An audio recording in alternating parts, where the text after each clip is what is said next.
此时城门一开，正是出城的时候。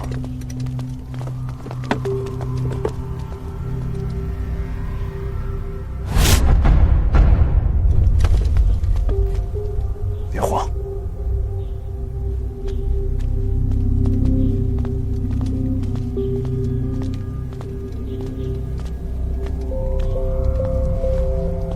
朱大人，允许我杀程巨树是陛下的旨意。朱大人这是想抗旨不成？我要抓的是他。王启年暗中翻查机密行文，按监察院的规矩带他回去讯问。提司腰牌，谁敢动手？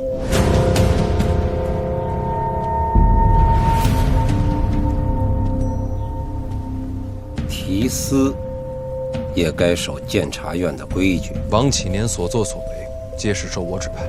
提司还年轻，怕是被他给骗了。拿下！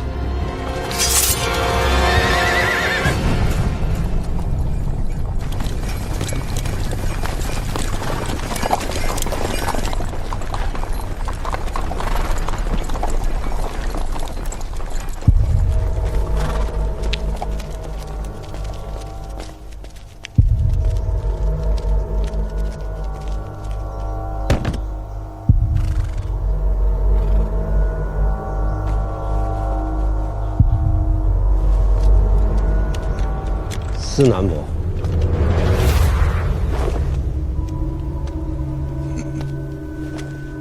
朱大人，好久不见。小孩子不懂事，朱大人给个面子。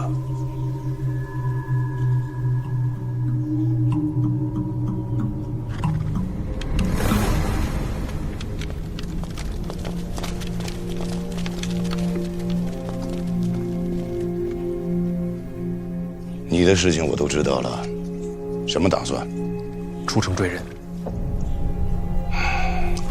这些护卫身份特殊，不能随便出京，我不能派人与你同行。由我二人足矣。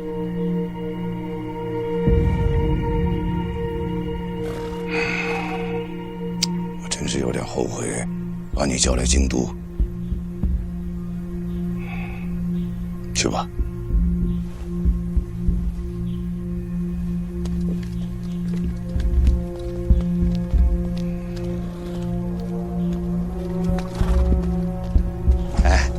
爹可不简单啊！这些护卫那都是禁军，就这规格，靖王都未必有。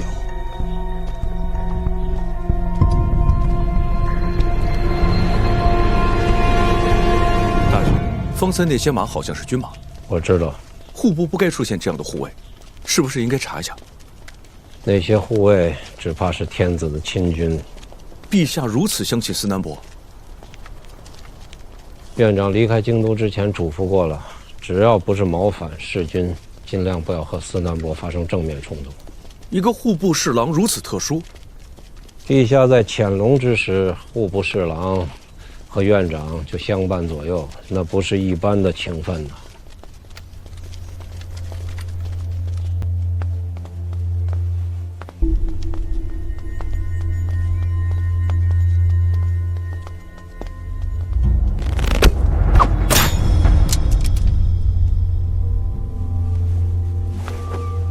臣户部侍郎范建参见陛下。知道为什么找你来吗？臣知道。说。臣用陛下借给我的护卫，去来了监察院的人。你知错了。臣没错。若是陛下要罚，臣可以受着。越权之事还不算错。臣是越权了，可那都是为了让范闲出城，让范闲出城是为了捉拿北齐密探司礼礼。是谁给范闲这个权利的？正是陛下。我可没有发这个旨。陛下是没下过旨，但作为臣子，就算没旨意，也该领会陛下的心思。陛下若不想让范闲管这件事，就不会把陈居书放走的消息让他知道，更不会在他杀人之后下旨放人。王启年偷查监察院密档，诸葛要问罪，也被陛下压下。这一切都是为了让范闲继续查下去。说完了？没，臣还得说说起事之因。范闲无官无职，陛下为什么希望他来查这件事？您想看看他的能力？一旦澄清，范闲就是内库财权的执掌之人，到那个时候明争暗斗，不计其数，无能者就会误事，而捉拿司隶李，便是观其判断形势的测试。你要想好，如果你猜错了怎么办？臣追随陛下多年，这一点眼力总还是有的。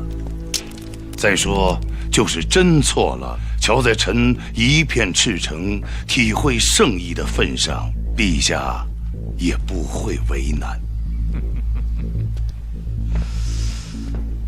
范闲那点脚下，是不是都跟你学的？啊？臣秉性纯良，不敢受此评价。秉性纯良。你说范闲能抓得着人吗？臣赌他能抓住。哦，你这是要跟朕开赌啊？臣统领户部，筹算行赌，最是拿手。你推牌九不是输给了自家的儿子吗？陛下怎会知道此事？朕就不能知道？那倒没有。臣所作所为，都可让陛下明言。你明言，范闲呢？这得陛下亲自问他才行。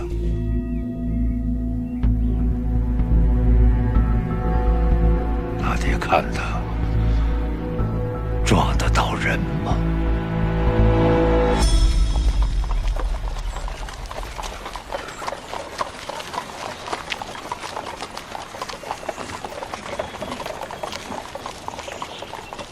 哟，你看着点啊！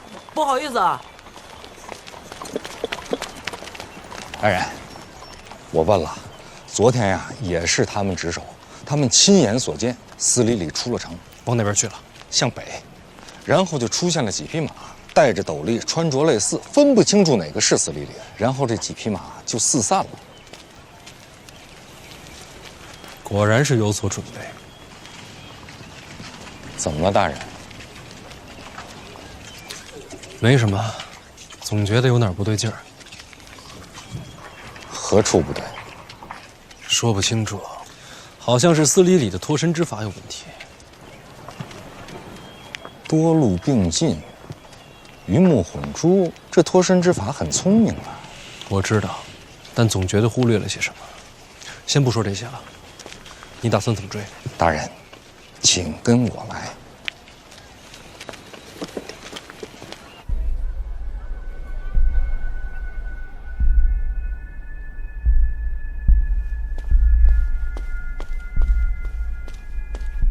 大人，飞哥有传来密报。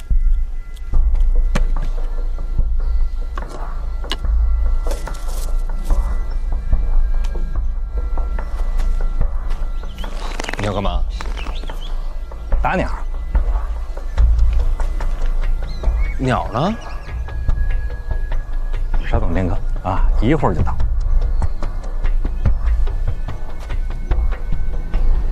司礼里出城，兵分6路北上，已有2路被外战踏子咬住行踪，其他还在追查。范闲出城应该就是追他。凭他一人之力无足轻重，司礼里终究逃不过我们的手心。他们绝想不到，大人早已察觉，调动各路密探进行追查。查到一路抓一路，绝对不能让他逃出秦国。是。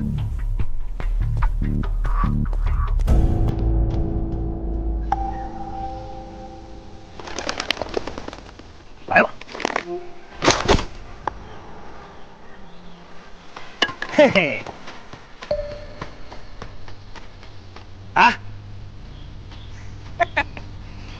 信鸽，监察院的信鸽传信。司礼里火烧花船，驾马出城，但一定会引起监察院的警觉。虽说他化身六路，但是大的方向都是朝北。北边各镇回来的信鸽多要路过此地。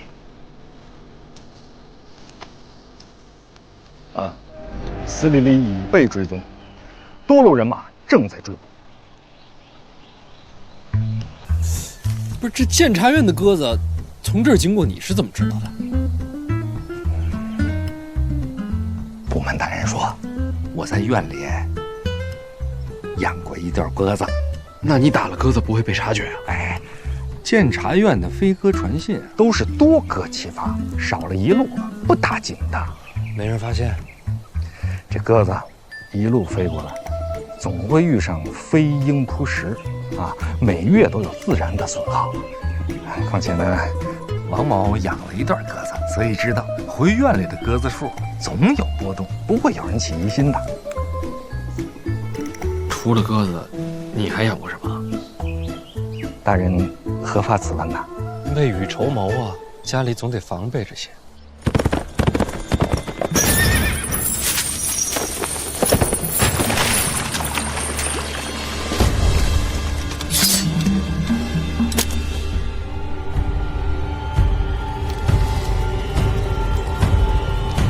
来了，客官，您的茶。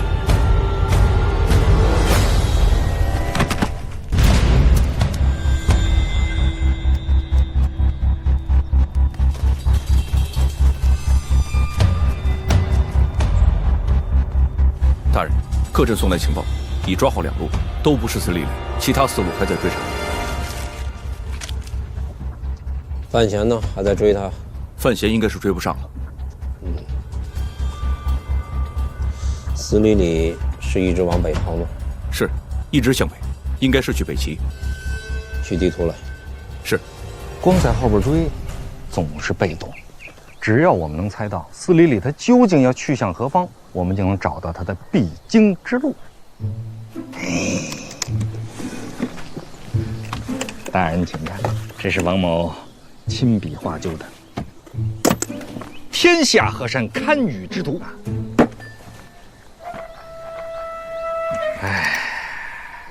这份舆图详细的绘制了京都盛景2两银子。怎么样啊？一目了然了吧？完全没看懂。大人，首先呢，我们要确定这司礼里他是不是北齐的人。按探符印都已确认，北齐没错。好，那他一定是要北上。但是北上的路有很多条，但军方关隘很多，想要绕过这些关隘，又可以速达北齐，可选的路那就不多了。你先等会儿，你画的这3角是什么意思啊？山脉呀，您看不出来吗？那这圆圈呢？湖泊呀，您看不出来吗？这方块呢，还有大有小的。大的是城池，小的是关隘。这大人您看不出来吗？老王啊，你这图画的真是鬼斧神工啊！大人，您谬赞了。由此可见啊，司礼里他要速达北齐，这个小镇他一定要经过。此镇是去往北齐的必经之路，如果选其他路的话，会大大拖慢行程。属下这就去布置，事先布下天罗地网，让各路密探聚集此处，一定将司礼里擒拿回京。去吧。是。既然我能看得出来，这朱大人一定也能看得出来。要抓司礼里，看来我们是赶不及了。但是监察院耳目众多，他们一定会将司礼里擒获。不行，我要亲自审他。那是当然。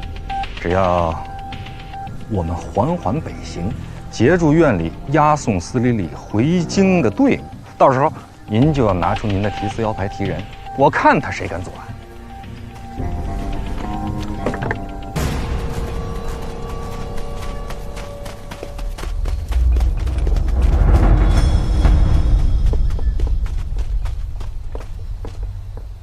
大人，怎么了？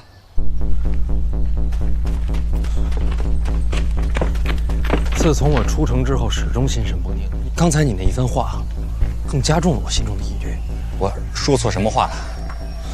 我也在奇怪，你图画的虽然简陋，但话却说的没错，极有道理。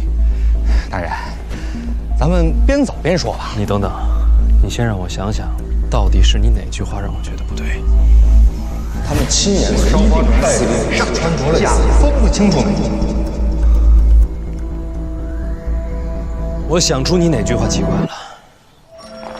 司礼里火烧花船，驾马出城，那一定会引起监察院的警觉。虽说他化身六路，但是大的方向都是朝北。这句话有什么问题吗？话没错，事儿不对。你有没有想过，司礼里为什么要逃走？他与牛栏街刺杀有关，自然是要尽早脱身了。那他为何要烧船呢？烧船，他要逃走，逃便是了。烧船有什么意义？兴许那船上有机密信笺，烧信即可。对呀，烧信就行了，干嘛烧船呢？第二个问题，他为什么要策马出城，化身六路？自然是要混淆视听啊。可他若是乔装打扮，悄悄出城，会怎样？昨日还没有人怀疑到他，他若悄悄出城，那找他岂不是更难？可他还是大张旗鼓，烧船策马，引人注目，为了什么？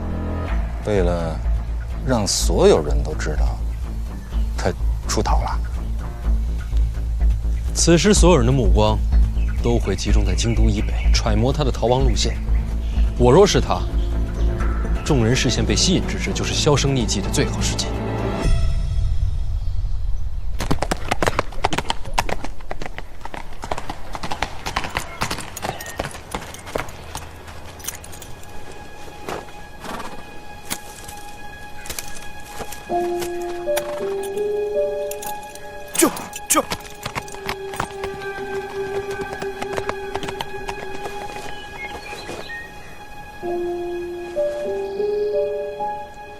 那这么说，这六路人马没有一个是司礼里啊。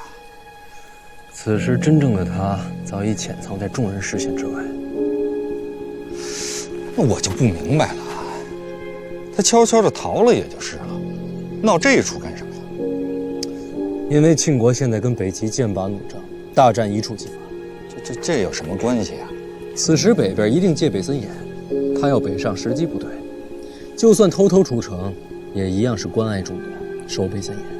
可他这么一闹，那北边查的不就是更严了吗？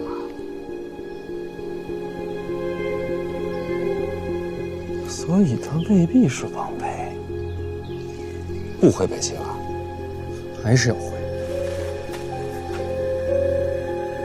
王青天，要是不往北去，还有什么路能到北齐？回北齐不往北去，这岂不是？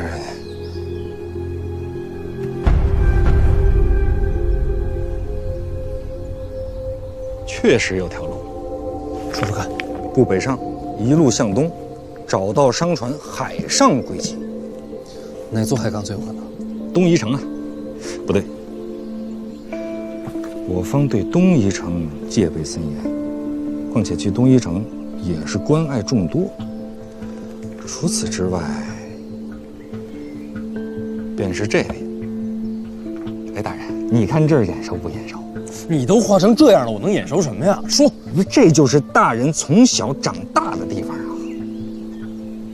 儋州港。对，儋州港。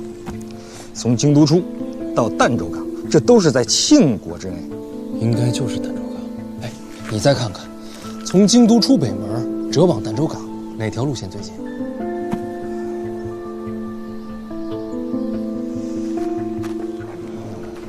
怎么了？从北门出至儋州港，这一路上山脉拦路，啊，关隘阻拦，这也不好走啊。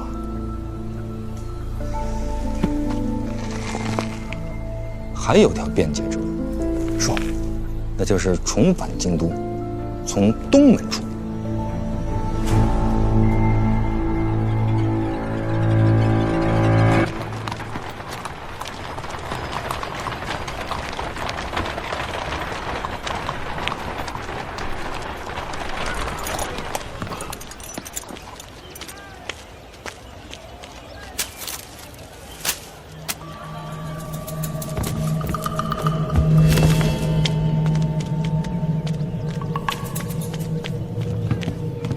出东门。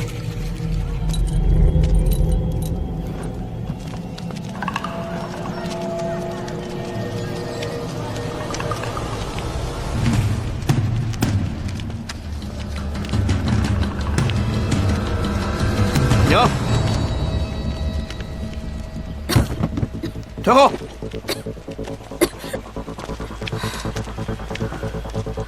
去哪里的？我这染了病。听说家乡有名医，我想去试。走。多谢。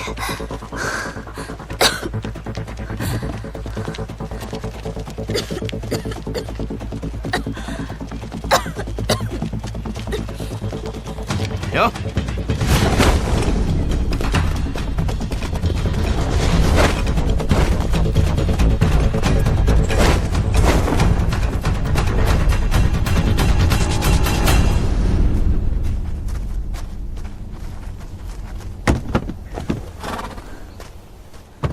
你们不用回京都了，轿子搬到山里烧掉，各自散去，陌路痕迹。是。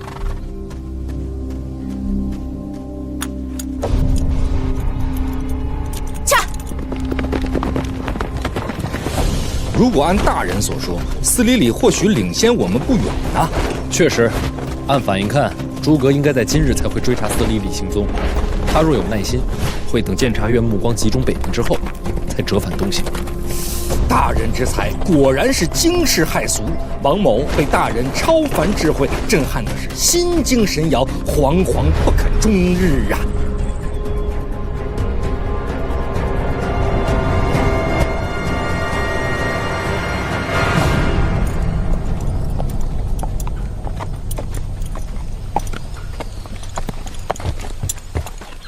小哥，马匹为上好的饲料，再给我一间上房。好的，您这边请。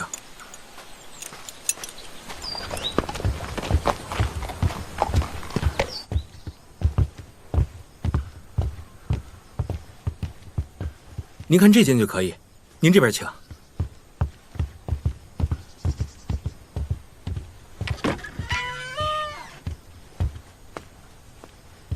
您早点休息。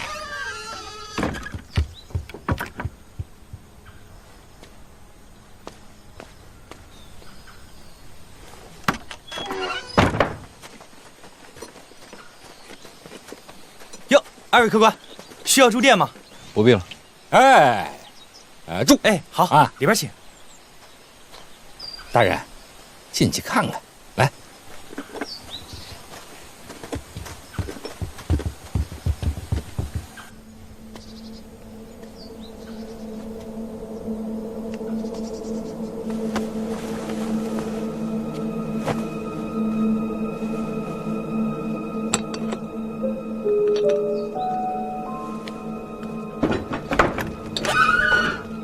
客官，来里边请。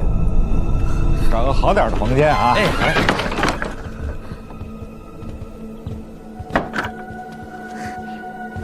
季姐，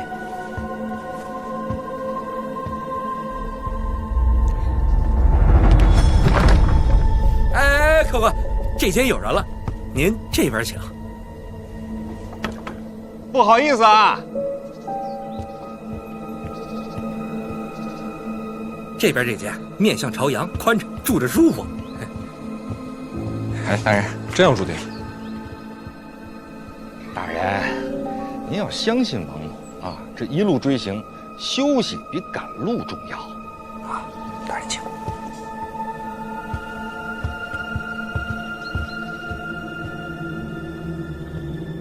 您请。哎，拿点热水。哎，好嘞好嘞，您稍等。范闲怎会在此？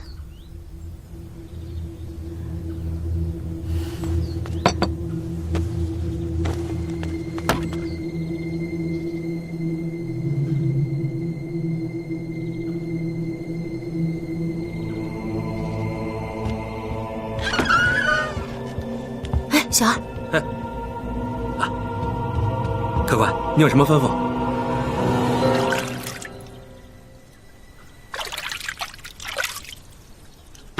来了。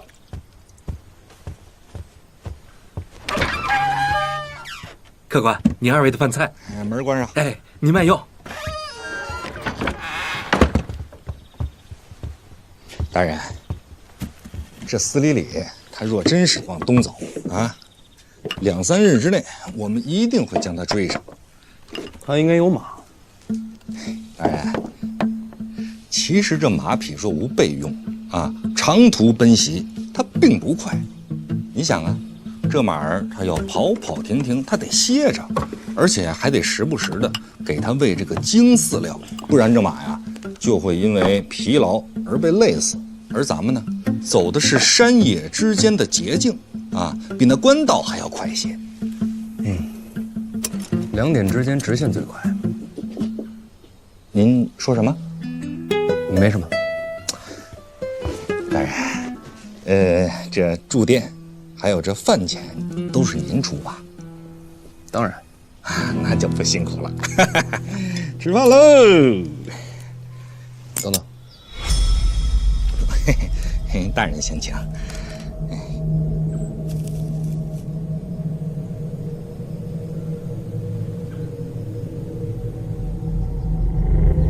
有毒。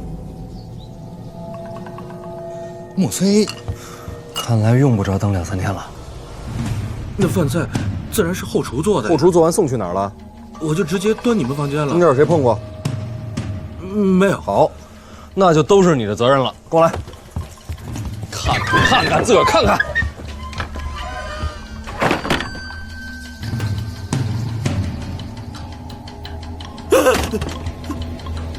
哎，别走，饭里有毒，出了人命，现在怎么办？报官。这怎么会这样啊？那要这么看的话，你恐怕就是凶手。不是我。你不是说饭菜只有后厨跟你碰过吗？还是说你们这店就是黑店？不是，还有个姑娘动过。什么姑娘？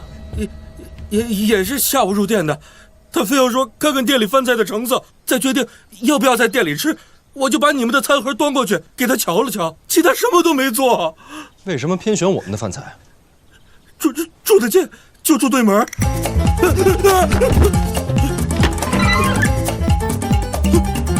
这咋吃啊？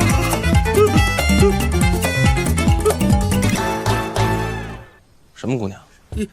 也是下午入店的，她非要说看看店里饭菜的成色，再决定要不要在店里吃。我就把你们的餐盒端过去给她瞧了瞧，其他什么都没做。为什么偏选我们的饭菜？住得近，就住对门。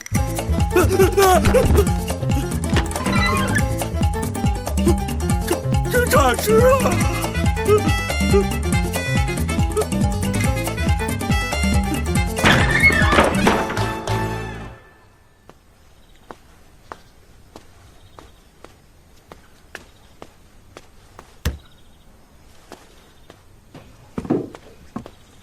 大人，没有任何蛛丝马迹啊！我刚问了小二，那姑娘走了，是司礼里吗？不能确定。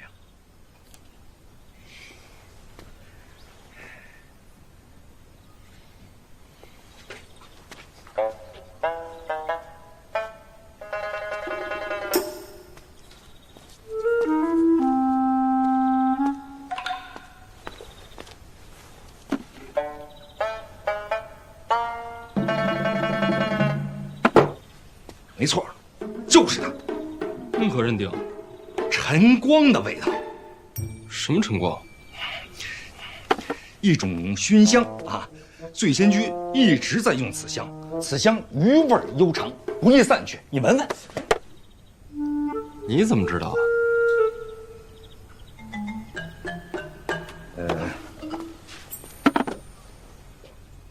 经之术啊，香味识别，这是追踪的基础啊。我是问你，怎么会知道醉仙居用的什么香啊？不瞒大人说，醉仙居呢，王某也去过，但只是听曲啊，别的什么都没干。把持得住？哎呀，实在太贵，王某不舍得花那银钱。再说我也不敢。哎，大人，大人，此事可不能让我夫人知道，不然王某的小命儿……行了，既然香味确认无误，应该就是司礼里。咱们连夜追踪，或许今晚便有收获。赶紧把脸擦一下，怎么追？那姑娘骑着自己的马往披甲丘去了。东去儋州港有2条路可选，一是披甲丘，二是朝梦河。你怎知他去向？他自己问的路，我还劝他天快黑了，披甲丘山贼横行，莫走夜路，可是他却偏偏不听。多谢。走吧，走。哎，大人稍等。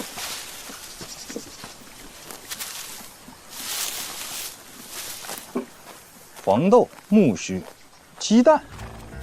大人，他的马吃的可是上等的精饲料。披甲丘一带多是平原小丘，利于马行。咱要是想尽快的追上他，最好也有坐骑。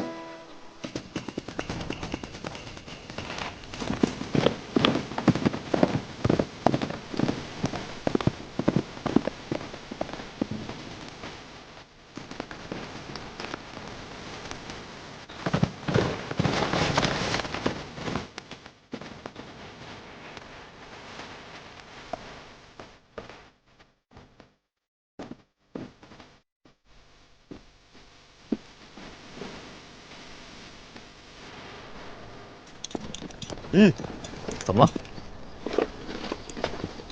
前方有新鲜的马奔。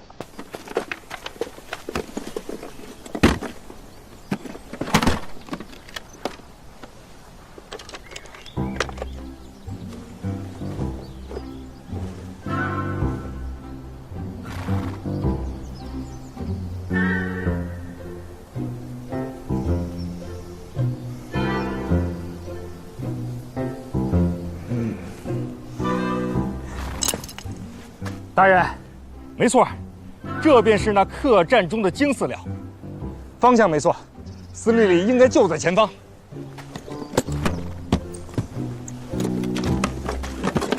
你等会儿，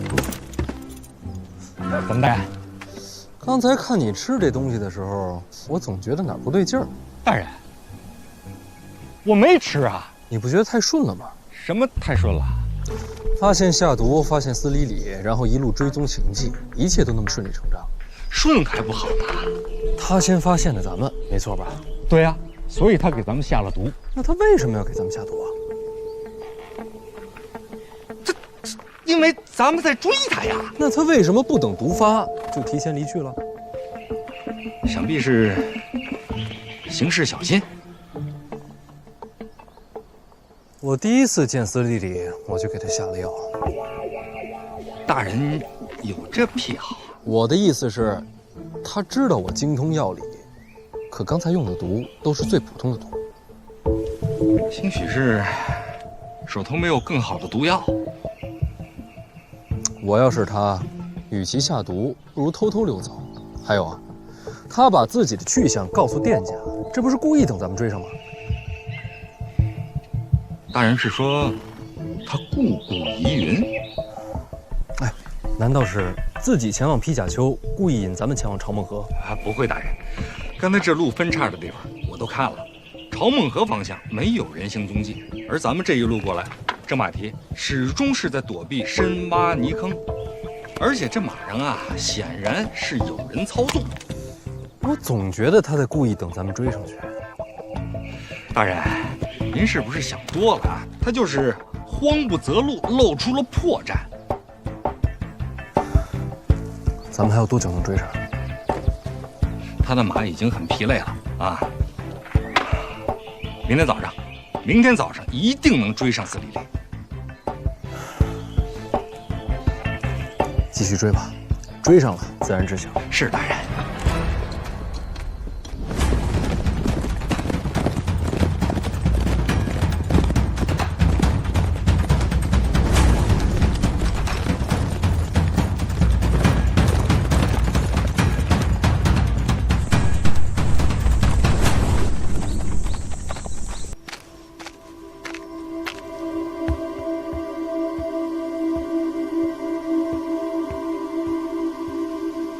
你怎么来了？若若给我留的门。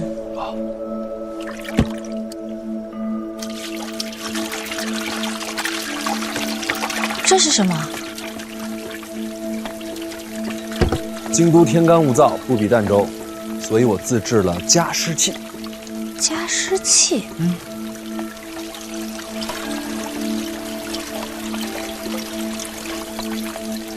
你找我是有事吗？今晚的星空很美，我想请你和我一起看星星。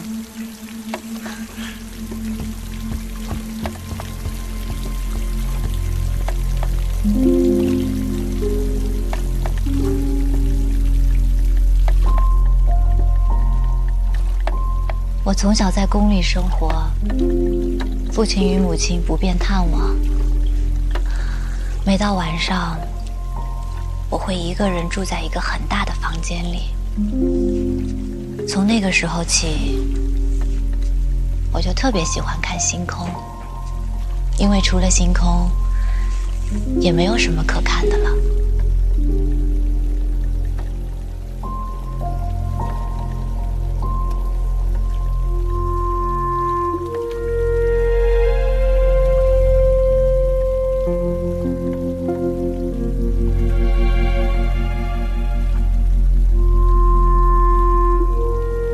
还有我这病，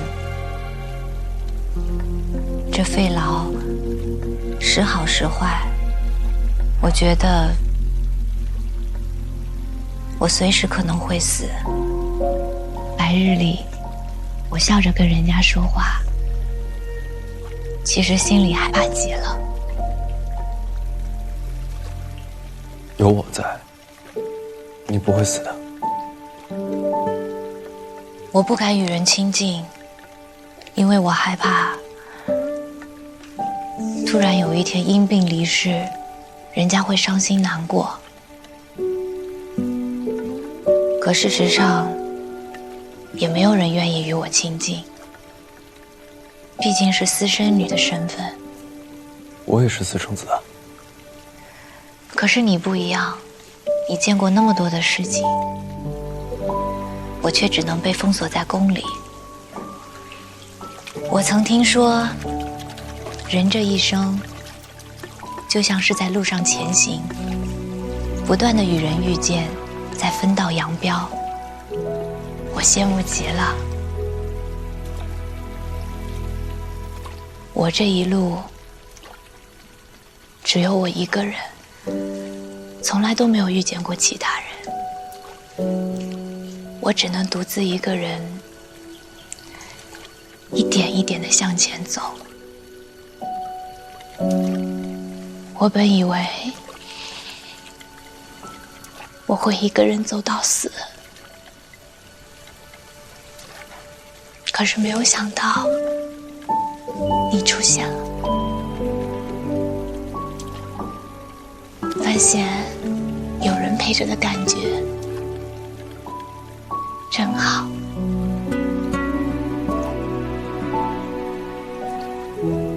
我会一直陪着你的。可是我好害怕，害怕有一天你会离开，我又变成了一个人。你再也不会是一个人了。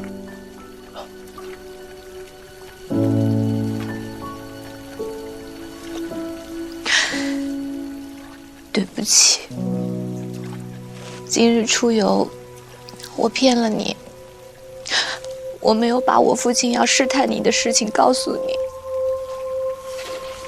我不知道该怎么道歉，我也不知道该怎么补偿，所以我就只能偷偷跑出来，坐在这儿陪你一起看星空。你看，今晚的星空是不是特别美？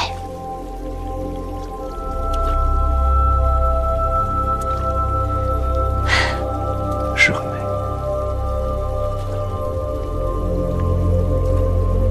在我心里，这是最美好、最珍贵的东西了。除了这个，我不知道还能给你什么。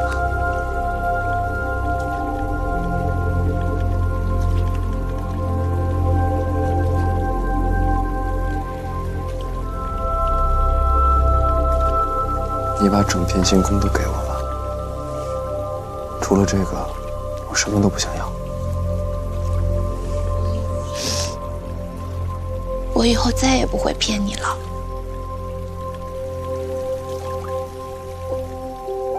我也是，从今以后再也不骗你。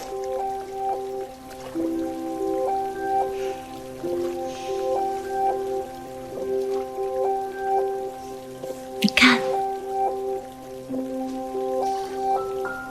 没有你好看。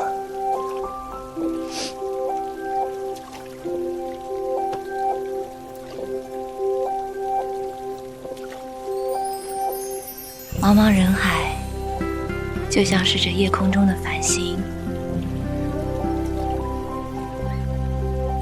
这几日，我总是在想你给我说过100只樱花的故事，为少男少女的爱情感到惋惜。直到现在，我终于明白你为什么要跟我讲这个故事了。因为在茫茫人海中遇见彼此，是一件多么不容易的事情。你不想让我们错过。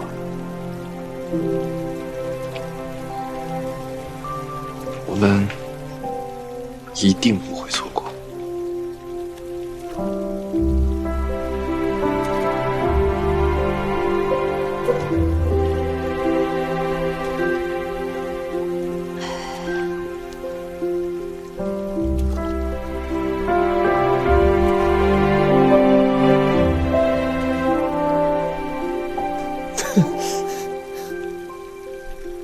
不如走之前让我抱一下。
宫中有旨，召你入宫。谁呀？这次入宫，主要是娘娘们想见见你。你呀？你陪她走一次吧。好，若若一起吧。你妹妹一向不爱这种场合。我愿意去。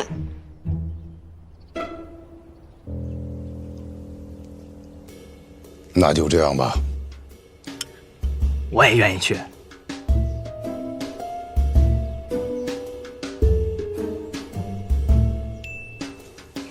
不去，我不喜欢这种场合。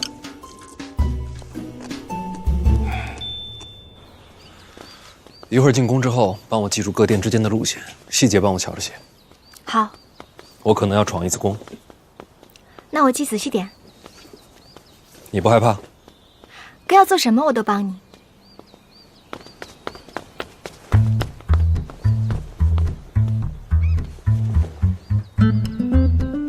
跟着做甚？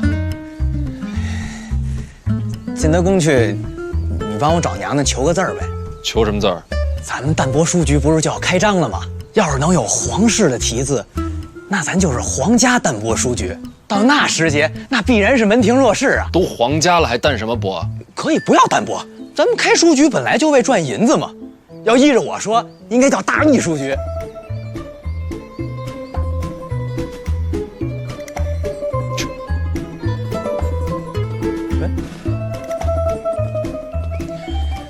记着啊，求字儿，别忘了，哥。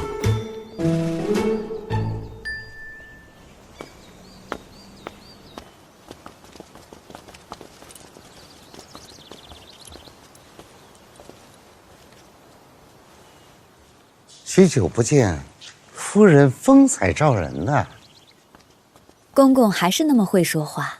不知今儿哪几位想见我们贤儿？几位看着郡主长大的，都想瞧一瞧范大公子，还有太后那边也要看一眼，不过要等午膳后了。先去哪儿？夫人来了，自然先去宜贵嫔处啊。那皇后呢？许久不见，夫人风采照人呐。公公还是那么会说话。不知今儿哪几位想见我们贤儿？几位看着郡主长大的，都想瞧一瞧范大公子，还有太后那边也要看一眼，不过要等午膳后了。先去哪儿？夫人来了，自然先去宜贵嫔处啊。那皇后呢？皇后今日身子不适，就先不见了。这边请。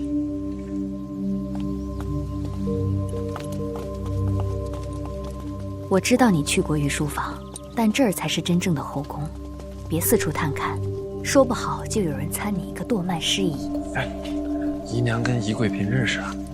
宜贵嫔是我堂妹，皇室素来对我柳家恩重。那姨娘还嫁给我爹，图什么呀？老娘乐意。我懂，真爱啊！待会儿见面别太傲气。我懂，要给姨娘面子。宜贵嫔是三皇子的生母，不可轻视。三皇子不是太子吗？我朝惯例，太子独立位于皇子顺位之外。宜贵嫔的子嗣啊，虽然年幼，却也算是三皇子。哦，那这个意思是，太子没资格有亲人，更不方便有兄弟。这话你也敢说？哎，姨娘跟宜贵嫔多久没见了？4年了。这么久？进了宫，亲情就断了大半。宜贵嫔生性凉薄，柳家根底深厚，再时常入宫，有内外勾结的嫌疑。这么说，这宫墙倒成了他的囚笼。谁说不是呢？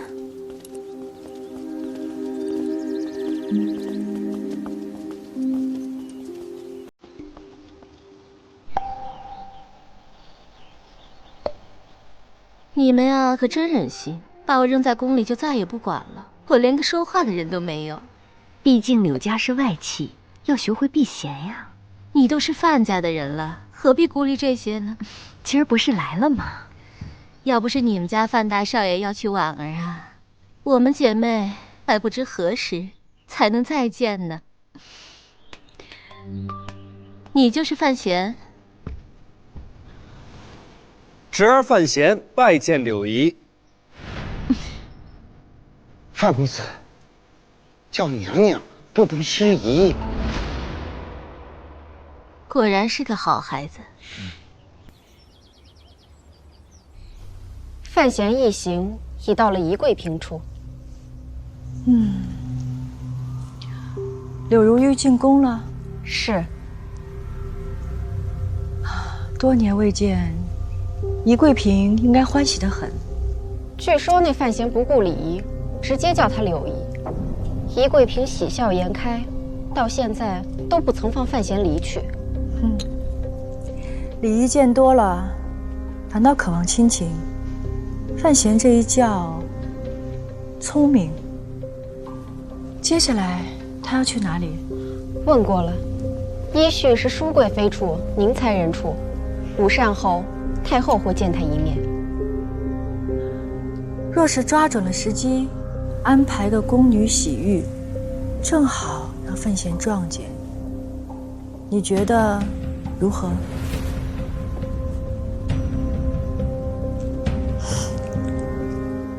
我说笑的，痕迹太重也不够有趣。派人跟着他，听听他都说了什么。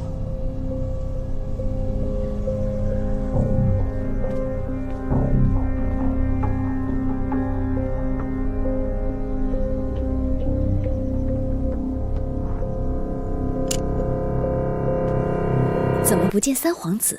这孩子啊，怕生，不敢见人，实在是叫人无奈啊。我小的时候玩才是天下最重要的事儿，要我浪费时间见几个不认识的人，我也不乐意。你这孩子倒是实诚。说他实诚的呀，你恐怕是古往今来第一人。哎，柳姨慧眼识珠。你这孩子，宜贵嫔，淑贵妃和宁才人那边还在等着，午膳后太后也要见范公子。柳姨，要不我先过去，咱们都是自家亲戚，以后我常来看你。你去便是。你留下来陪我说会儿话。他们要见的是范闲，不妨事。姨娘留着陪柳姨，我自己可以。若儿也留下吧，喝喝茶，吃些点心。我陪哥哥一起去吧。那你自己去小心些，其他娘娘面前，可别再这般轻浮了。不能说轻浮，我觉得这孩子是诚挚。你是被他给骗惨了。现在要去淑贵妃处，淑贵妃是二皇子的生母。二皇子为人颇为有趣，不知他娘是怎样的人物啊？这几位里，淑贵妃是最为严苛的，但也是我最放心的。放心？哥见她绝对过关。为何？因为哥是才子啊。哼。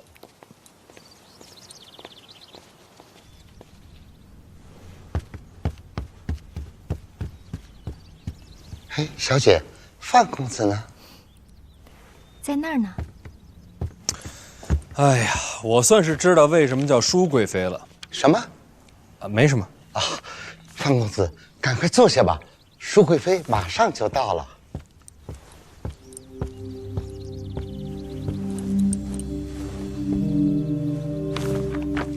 拜见淑贵妃，范闲到了。哦。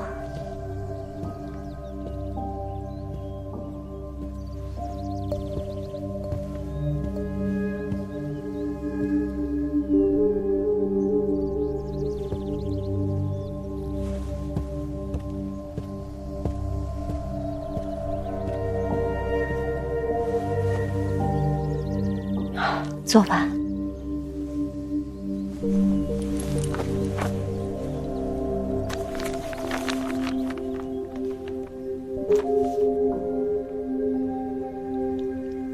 把这本书放到左边第二个书架的第2层。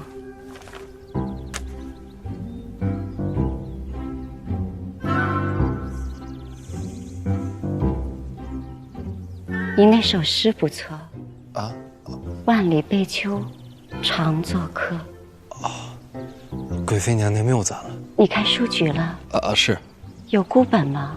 都是些小说、话本，古书倒是没有。听说《红楼》是你写的？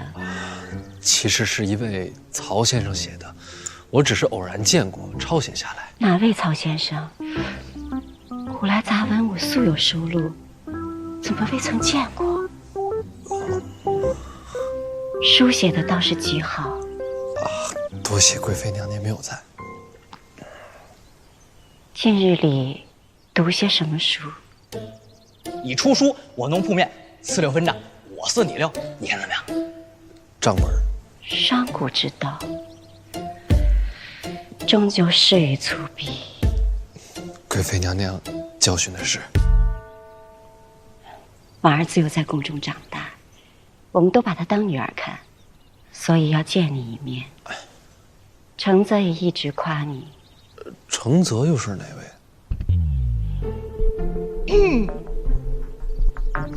是二殿下。我这儿子心气高，他能夸人，难得。我跟殿下也算是一见如故吧。你大约是被他骗了。他心思深，从不与人一见如故。他的事情我不多说，相处久了，你自然会明白。有件事情你大概不知道，我爱读书。知道，我已然知道了。你是晚辈，来一趟，我应该送你一些礼物。我素来不喜，就送你几本古籍孤本吧。也不知道你喜欢什么。其实我……然而你想要的，我也未必舍得送你，还是由我挑选几本送你吧。都行。你也不方便提着，我差人送到宜贵嫔那里，走时带上，如何？娘娘说的是。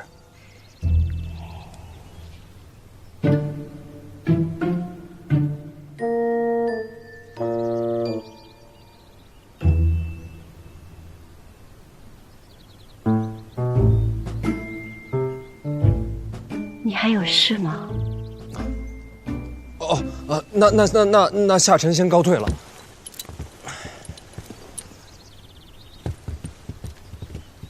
哎，这边。这边。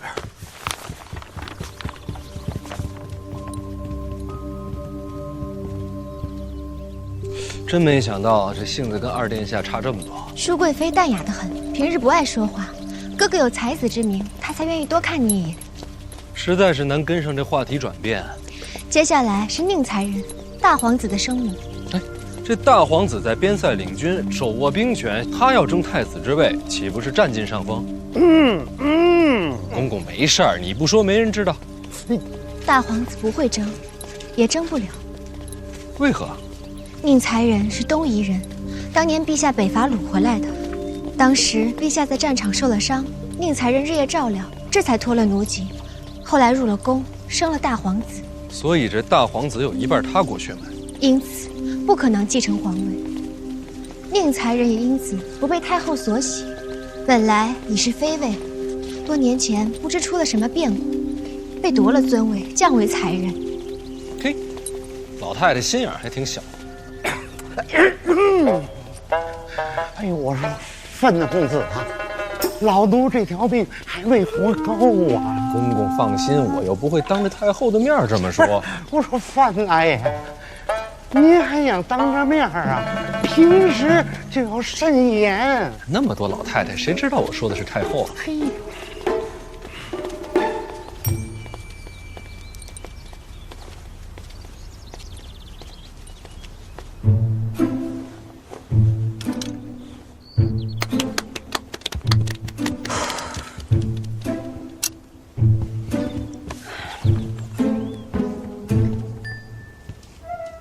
你就是范闲。回娘娘，正是下臣。胡子都没有。什么？胳膊也细了些。你这样的竟然能杀死程巨树，他可是8品高手，我不太信。回娘娘，当街交的手，许多人瞧见。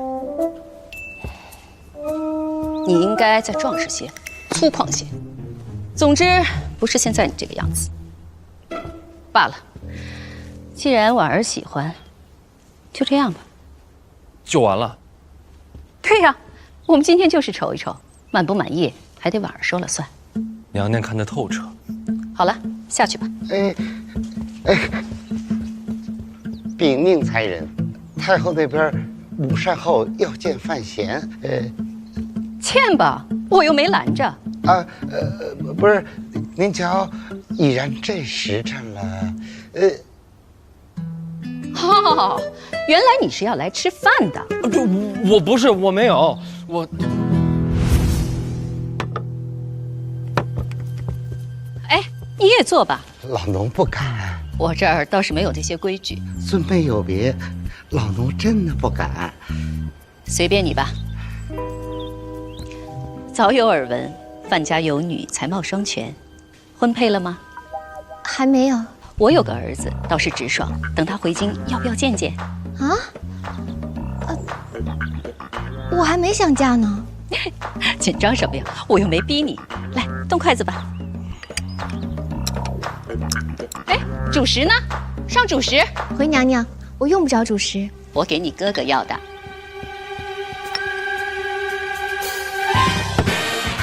这么多，不必拘谨啊！一习武之人，必须要吃饱。我这真不是拘谨。吃吧，不够再添。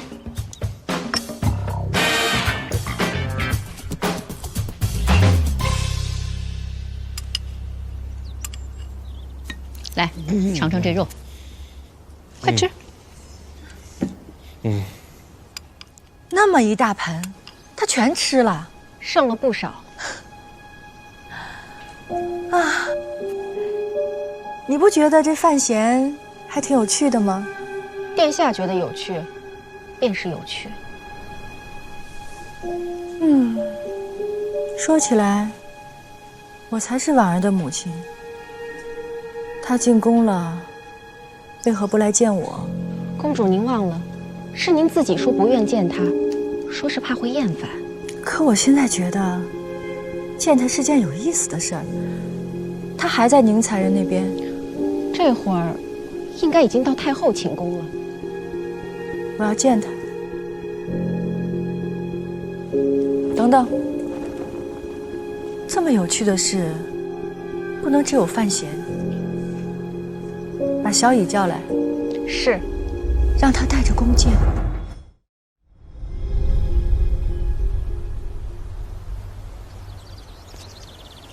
都记住了吗？从入门到太后寝宫，都记住了。回去画张图。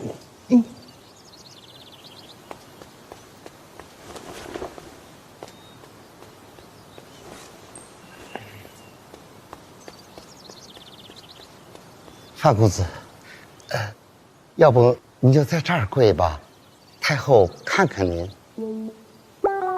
跪这儿？啊，是。门都不进。太后的意思，跪吧。我见陛下都没跪。跪吧。算了，看在岁数大的份上。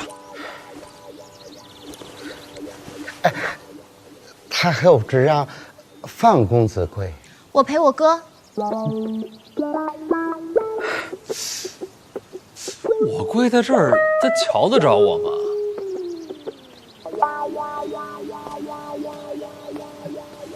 这是慎言，洪公公。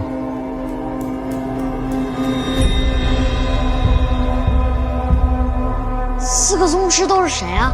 我们庆国占了2位，流云散手叶流云，这还有一位神秘未知，据说是隐藏在京都的皇宫里，也有人猜测啊，她是皇宫里边的一个老太监。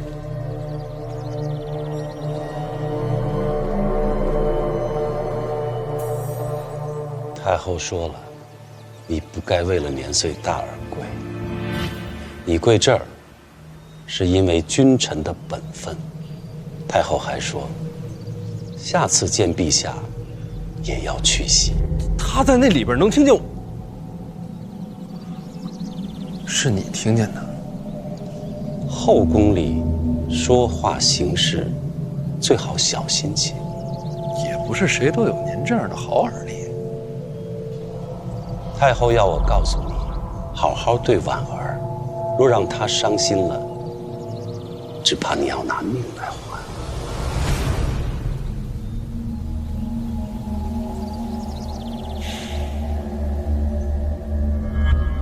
也请洪公公转告太后，他刚才那些话只会适得其反，反而让人更不敢接近婉儿。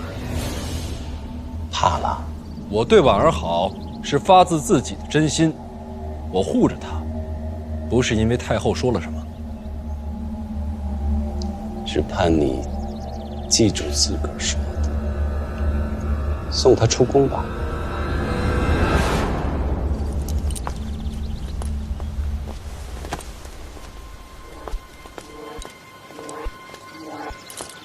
洪公公，您是四大宗师之一吗？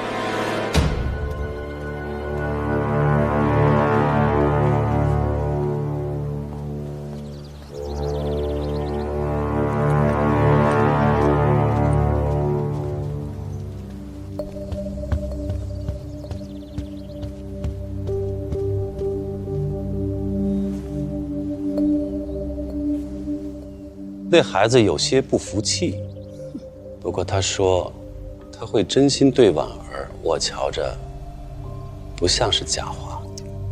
真心这东西能够有多久啊？太后不见见他吗？小一辈里还算聪慧的。远远的见过了，不喜欢。为何？说不清楚。这孩子，我总觉得在什么地方见过。太后不该见过他才对啊。是啊，也许是，没有眼缘吧。随他去吧。今天总算没出什么岔子啊！哎呀，范公子，今天这一件您和郡主的婚事，就真没有什么阻碍了。老奴就先道一声喜，讨个口彩。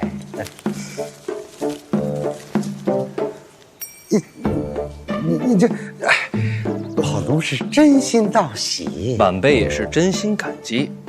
那老奴只能却而不恭了。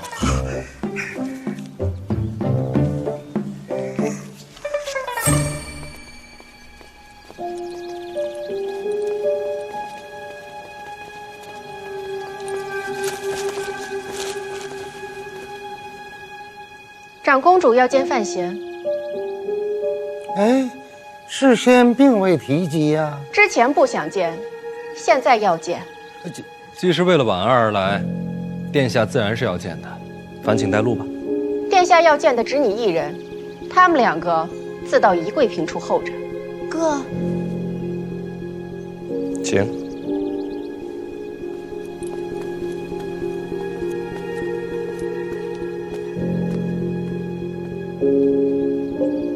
什么？长公主要单独见范闲？也该见呀，毕竟她是婉儿的生母。可有不妥？长公主在宫里素来以柔弱示人，只是什么？只是相处久了，总觉着她的外表下藏着些什么。此话何解？就好像心底里有另外一个他，一直在压抑着，在无声地嘶吼着，虽听不见，却让人心慌。与他站在一处，总觉着心里有一只猛兽，随时会脱笼而出。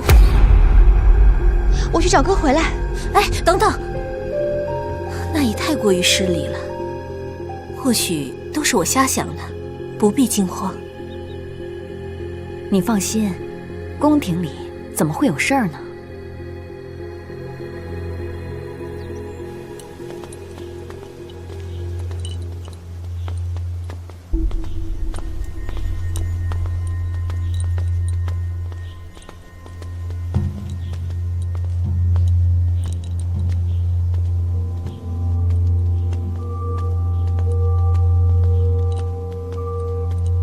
殿下在里边等你，公子请。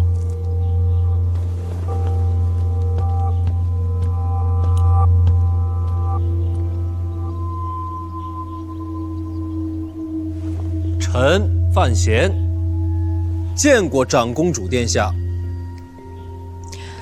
听说你师从废界，医术高超，婉儿的病如今也有了起色，只是恰好知道些偏方。可有治头疼的偏方？头疼病因诸多，老师当年教到此处也是颇为头疼。就真的没什么好法子吗？倒是跟老师学了些按摩的法子，或许能够舒缓疼痛。给我试试。怕是不太方便。范大才子怎么这么古板？过不了几日，你便是我儿子了，怕什么？既是长辈有命，自当遵从。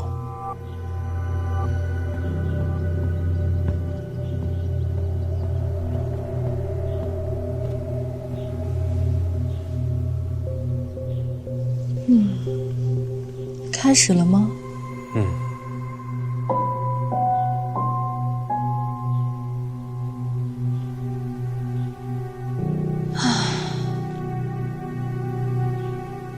你这手法也是和费介学的？老师传授的认血之法。确实舒缓了许多。主要是为了活血，血脉若是供给脑部不足，也会头疼。费介何时教你的？那都是小时候的事了。倒是没想到，范家和监察院却是走得这么紧密。或许只是家父与老师的私交。当年他们确实认识。啊，对了，你奶奶在儋州可还好？身体好得很。那就好。当年我最喜欢你奶奶，总是喜欢跟在她后面。奶奶一向护短。听说你开了个书局。淡泊书局，贻笑大方了。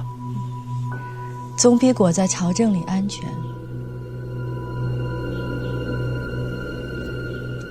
牛栏街刺杀，吓着你了吧？臣时时记得。听闻你有个护卫死了。他叫滕子京。不只是我的护卫，也是我的朋友。生离死别，在所难免。殿下说的没错。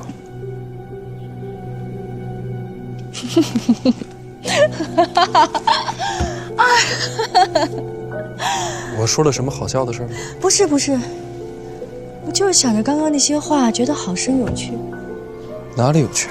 一个布局刺杀的，反过来安慰被杀之人，这不好笑吗？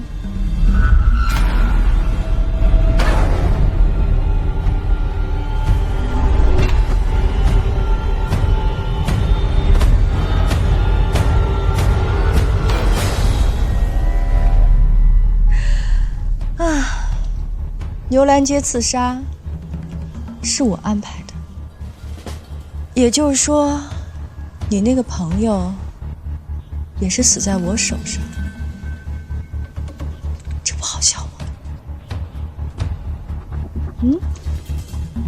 怎么不按了？你一个人安排的？是想问太子知不知道吧？是，我虽支持太子，但也不会事事告知。林拱偷偷投靠到我手下，太子一概不知。说起来，林拱是个听话的孩子，可惜死得太早。我听说你一直想为那个护卫报仇。他叫滕子京，死人的名字就不用再记了。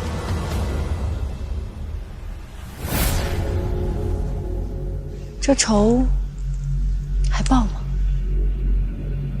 广信宫里这会儿一个人都没有，你想干什么就能干什么。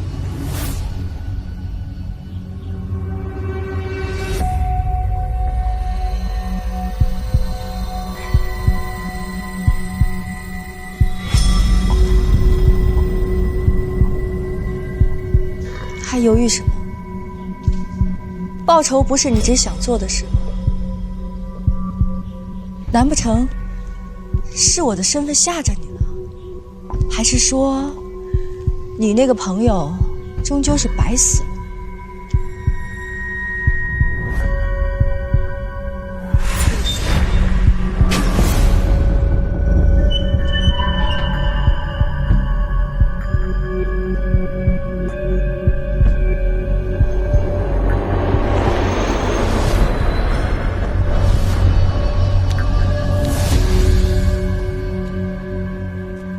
刚才还漏了个穴位，现在好点了吗？你按得真好，现在只是有些轻微的不适了。那我再多帮您按会儿。嗯。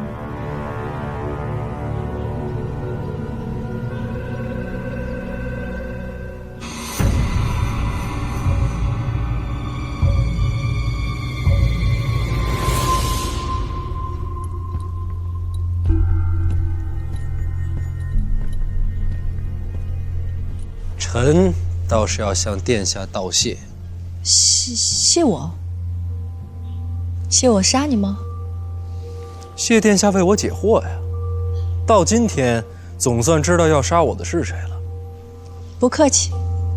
多问一句，儋州那次刺杀也是我，是为了担心内库大权旁落？开始是。后来呢？后来觉着你这个孩子有意思，有意思的人，杀着才有趣，不是？殿下好眼光，我也觉着自个儿有意思。刚刚就没想着动手，想了。怎么又收了？臣想跟殿下打个赌。说。刚刚我要是动手了，今日此时便是小臣丧命之时。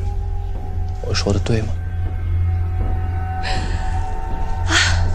好啦，出来吧。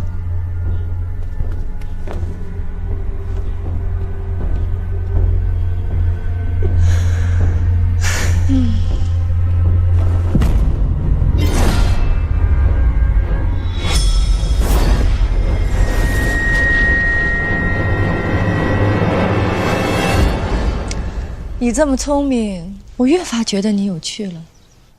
那您要是没别的事儿的话，臣先回去了。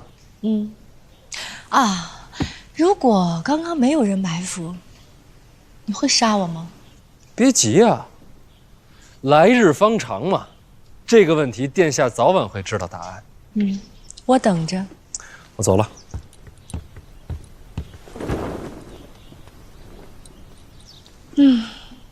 有意思。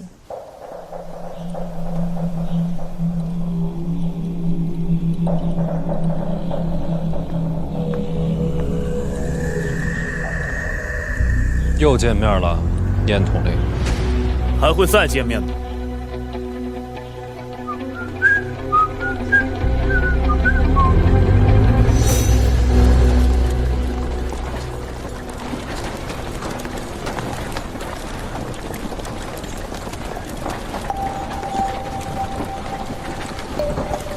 周先生来了！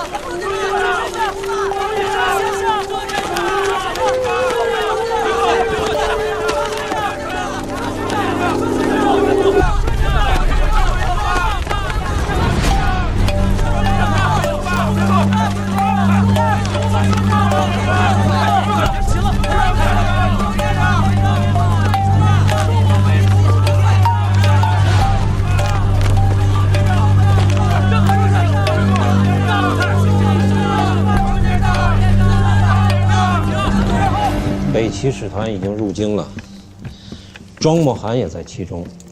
京都内不少读书人都赶去城门迎接了。天下士子皆尊庄莫涵为师，他此次来，怕是想影响谈判的利弊吧？怎么谈陛下定，读书人起不了作用的。还有事啊？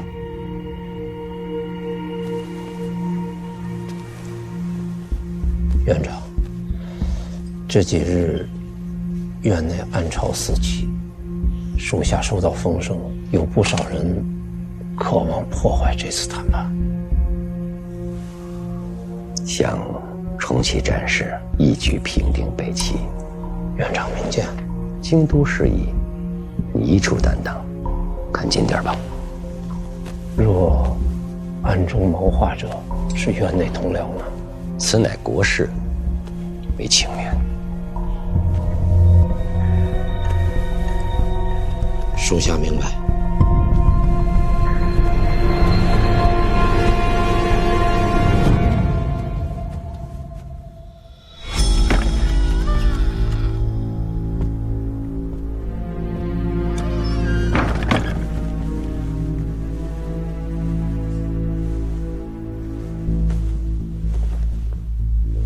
北齐使团到了，若鸿胪寺真的要和他们和谈，一统天下，不知要拖到什么时候。不必慌张，使团若是死在京都，自然谈不下去。死了使团可以再派，现在北齐一败再败，怎么也不敢再挑起战事了。若天下文宗庄莫涵也死在京都呢？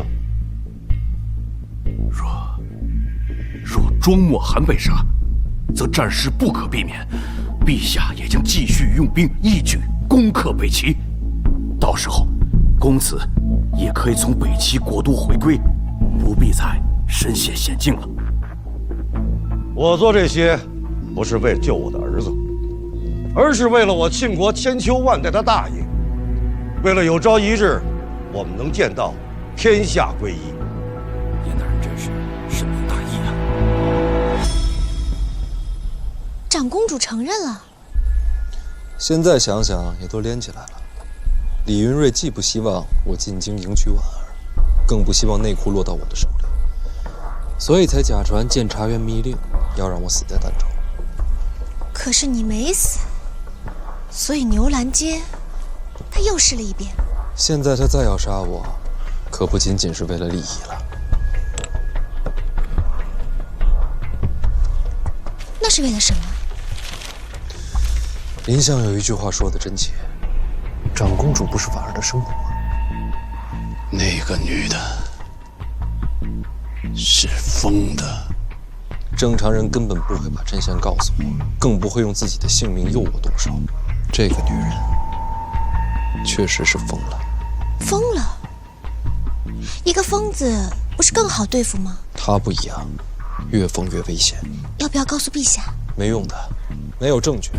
就算他亲口承认，却没有其他人证。那怎么办？要斗长公主，急不得，还是先把眼下事情做好。后宫的路线你还记得吧？记着。画下来。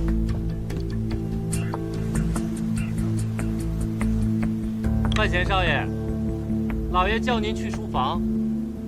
你先画，我去看看什么事儿。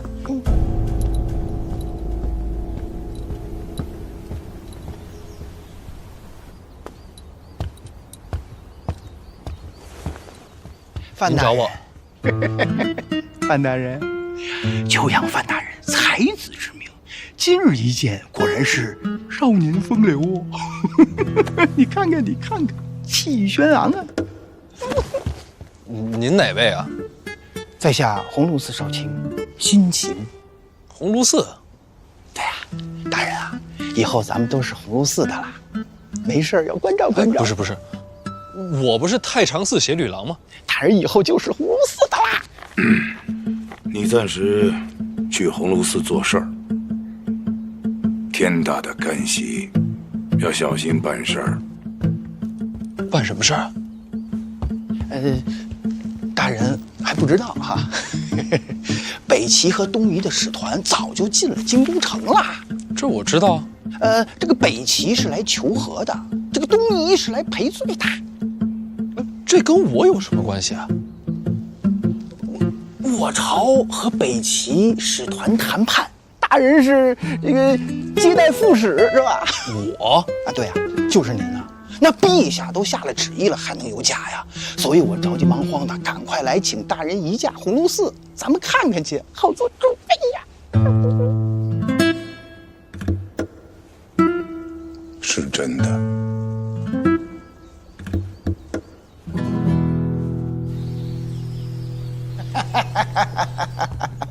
哎呀，大人请，大人请。大人您看啊，这儿就是我们过几日和北齐使团谈判的地方了。到时候还要仰仗大人的风采呀。啊，我到现在我还是不清楚这到底怎么回事，有何不解呀？我对此事毫无经验，怎么会选择我参加谈判？您这样不就是明知故问了？好好说。当然是太子和林相的推荐了。太子跟林相？是啊，二位大费周折，就是为了让大人一帆风顺，赢得名声啊！哎呀，这个大人有什么觉得不妥的地方，尽管跟辛某说，辛某为您排忧解愁。辛大人啊，您是4品，我是8品，您追着我喊大人，不是本末倒置了吗？这不有句俗话吗？叫有志不在官高。有这句俗话吗？有啊，当然有了。像大人这么年轻有为，是吧？还有太子和林相扶持，那今后的前程不可限量啊。另外呢，我也跟大人透露个消息，我也是太子门下。我自己都不知道我是太子门下。大人不带这样的，你又给我开玩笑逗我玩。您要不是太子门下，那怎么那么看重您呢？咱们还是说说谈判的事儿吧。好。大人啊，是这样啊，对方使团里边有个叫庄墨涵的，除了他，别人您不用给他们好脸色。庄墨涵。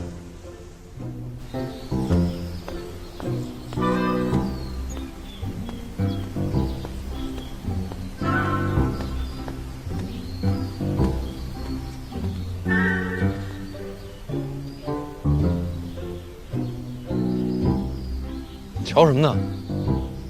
你看那朵云，哟，今儿闲情雅致啊，像不像是一堆银子啊？果然还是你的风格。哎，你说我要是把这一堆银子给拿回家，那我夫人跟小女得多高兴！咱是要回府是吧？王青年，你听说过庄墨涵吗？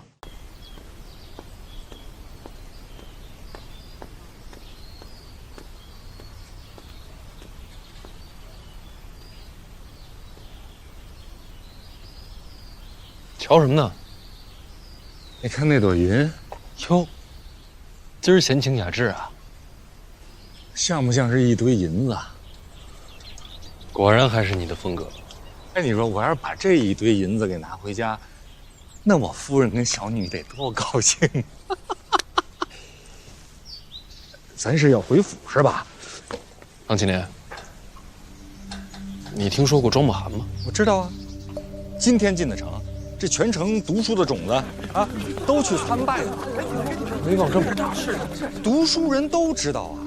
庄墨涵，文坛巨匠，行走于这人世间的活圣人，天下读书人的老师啊。你不知道？你不也是读书人吗？我不算。哎呦，您可自谦了。您写出了传颂天下的诗句，您不算读书人呐。走吧。哎。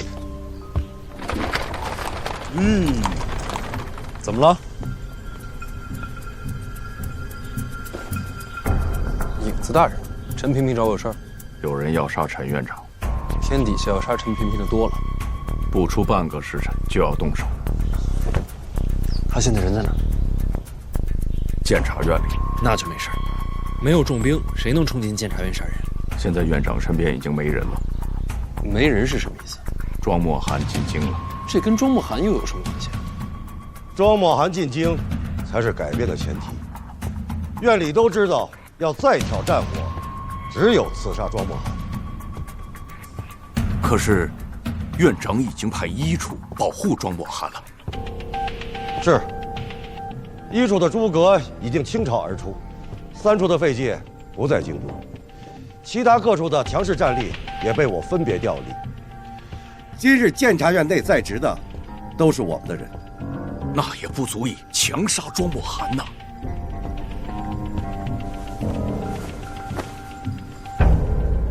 庄墨涵是幌子，我们要杀的是陈萍萍。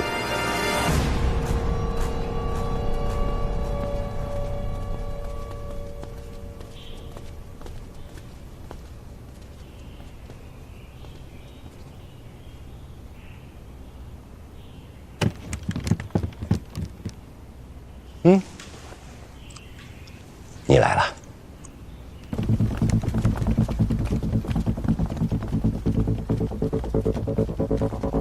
无路可走了，下地牢。你们都清楚，院里真正阻挠我等再起战火的，始终是陈平平。他若一死，监察院就会掌控在我等中党手里。到时候激励陛下攻灭北齐，岂不是易如反掌？他也是人，我费尽心机造成今日局面，今天不杀，再没机会。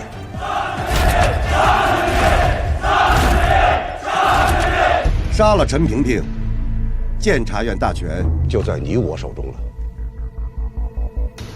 事已至此，再没退路了，动手吧。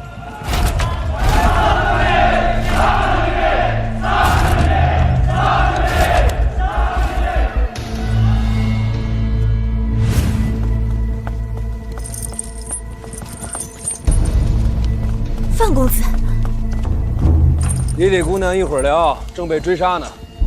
追杀？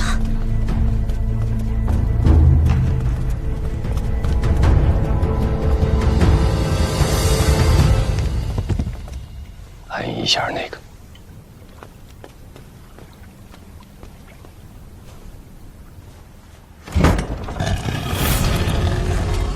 这里面就是地牢的最深处了，里面关的都是祸害天下的魔头。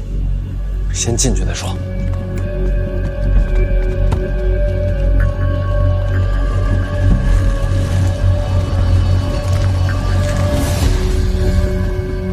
这里边就安全了？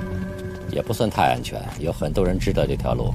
平时他们要给犯人送水送饭，有时候还要把尸体拉出去。那咱们躲进来有什么用啊？甬道狭窄，可以抵抗。那不早晚还是一死？哎呀，死路！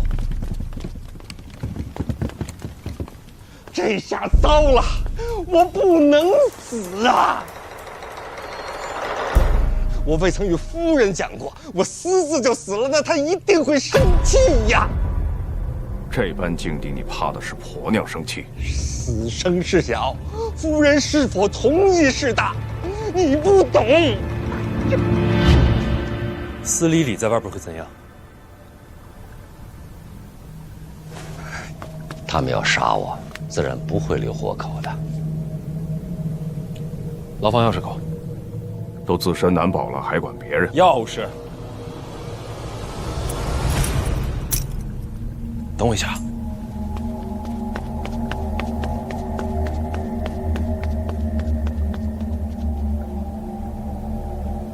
这孩子不错呀。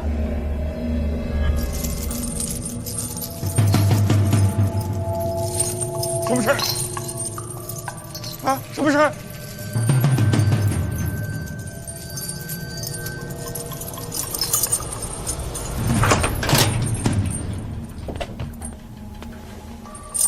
监察院内乱。你为什么要救我？快走，他们随时可能出现。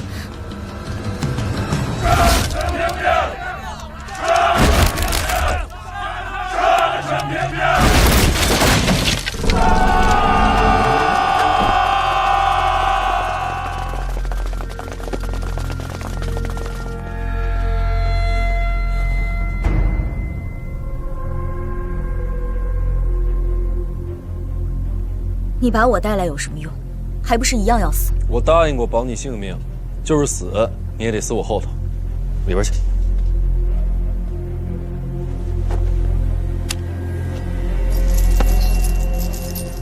大人，这是什么？我说过，这里面关的人，祸乱天下的魔头。对，有一个还活着。这么多链子，就为一个人？就为一个人啊！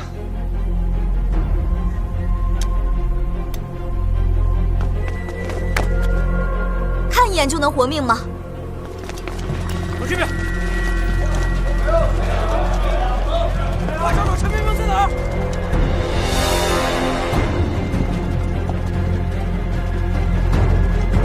没找到，没找到，没有，没有，没有，在哪儿啊？没有，没有，没有，没有，没有，没有，没有，没有，没有，没有，等等。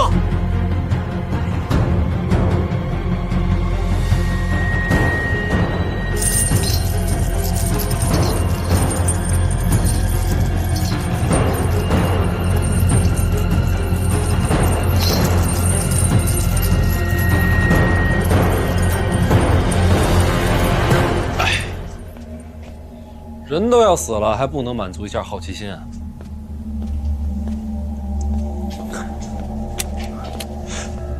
这人很危险，很危险啊！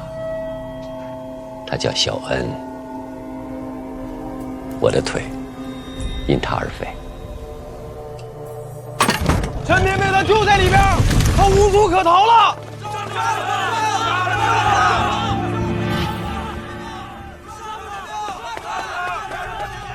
暗道的门让他们给打开了。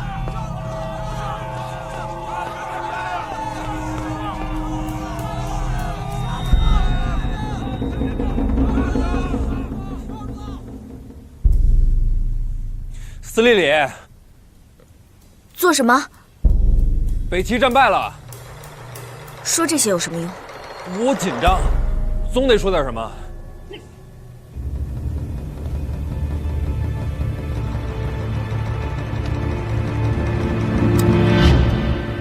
其实还有一个办法能活命，他们要杀的只是陈萍萍。你觉得他们还能放过我们？我们可以先杀了他，用他的人头换你我性命，这是唯一的生路。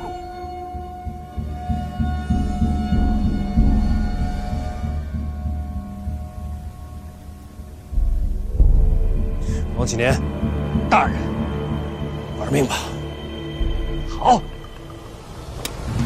你干什么？等着。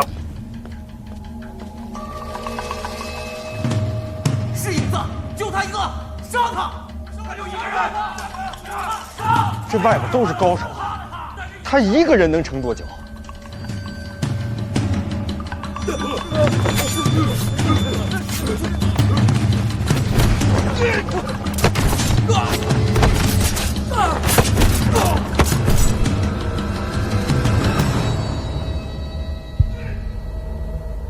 厮杀声好像越来越远了。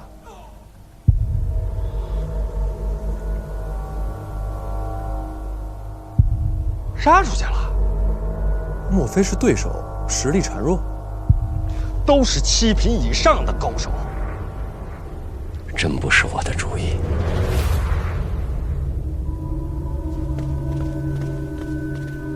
你说什么？影子要试探你，不是我的主意。什么意思啊？试探我？那外边那些人都是假的？他们真想杀我。那是有其他高手暗中埋伏？没有任何援兵。那你这话怎么说？影子一人可敌1000骑。我不知道，我就从来没见过影子带人出手。哦，司礼里，刚才影子离开，他们2个暂时不在我身边，我还以为你要挟持我。这可是你逃出升天的最后机会。我知道。怎么犹豫了？我不敢。在北齐，陈萍萍的名字与鬼神无异。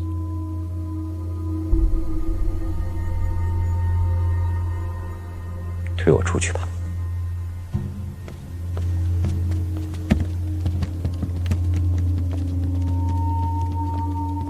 陈萍萍，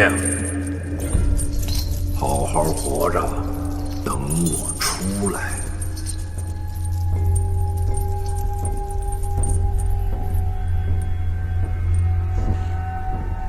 他就怕我死在别人手里，他出不去。走。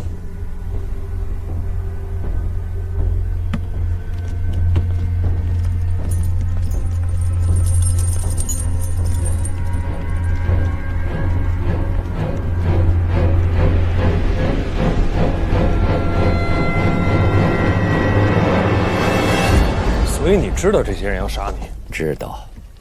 你也不阻止。监察院独立于6部之外，位高权重。我虽是院长，但是也防不了全天下呀。总有一些机构想尽办法派人混进来，而且他们个个都会隐藏。这样给他们机会，让他们都跳出来，一次暴露清楚。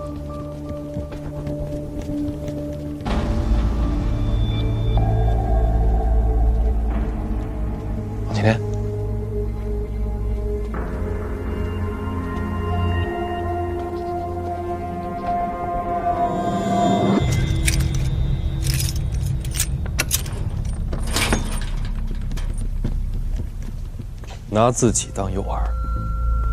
哼，都是聪明人，他们见不到我，怎会上当啊？走到现在，一个活口也没见着。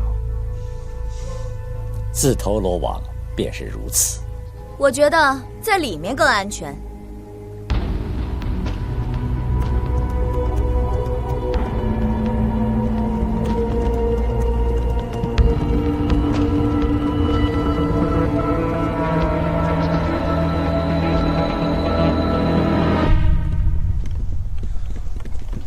外边没声音了，应该没事了。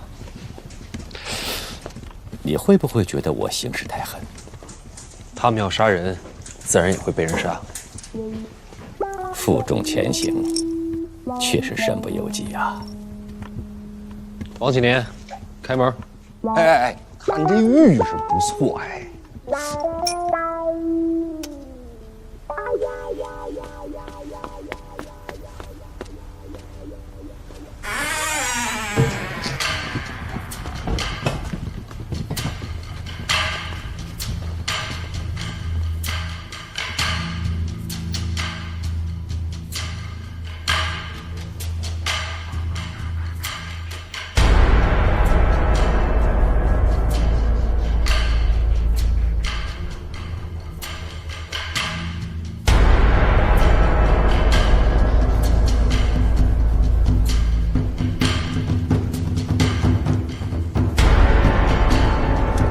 院长，属下一回院里，就看到影子在残杀同僚。我安排的。哦，你应该在监视北齐的庄墨涵，怎么回院里来了？事有蹊跷，庄墨涵不见了。庄墨涵进入京都以后，一直在鸿胪寺给他安排的住所，从不见人。属下觉得奇怪，就让手下扮成侍者进屋打扫。庄先生，能为您打扫房间吗？庄先生。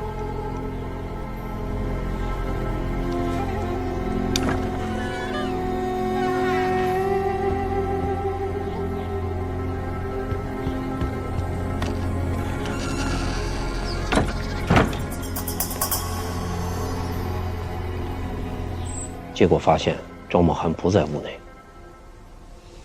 之前有谁见过他？太学、吏部、礼部、御史台，都有人拜访过他。看来都很仰慕庄墨涵，想当面请教。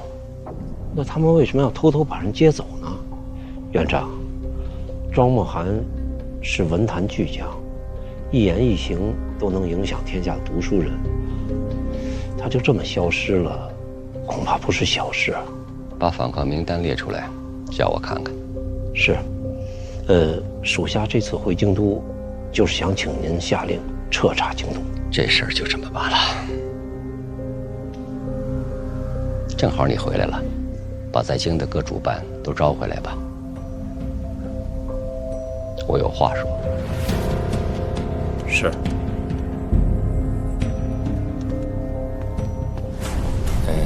院长，范大人，我先回趟家去，跟我夫人报个平安。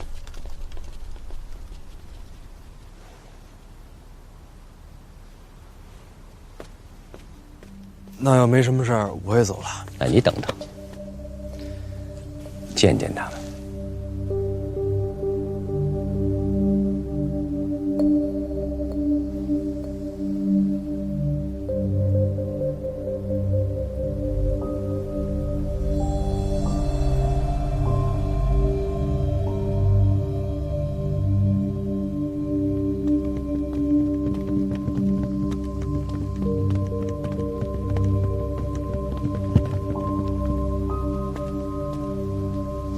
都在。我给你介绍一下：1处主办诸葛，4处主办颜若海，你都见过了。2处主办在边界有失未归，5处主办黑旗不在京都，6处主办影子7处主办在江南办事没有回来，8处主办宣九，他负责书籍刊印。你不是开了个书局吗？归他管。宣大人好。剩下的就是费姐的3处了，费姐不在，暂替他管理事务的，就是躺着的这个。他是死了吗？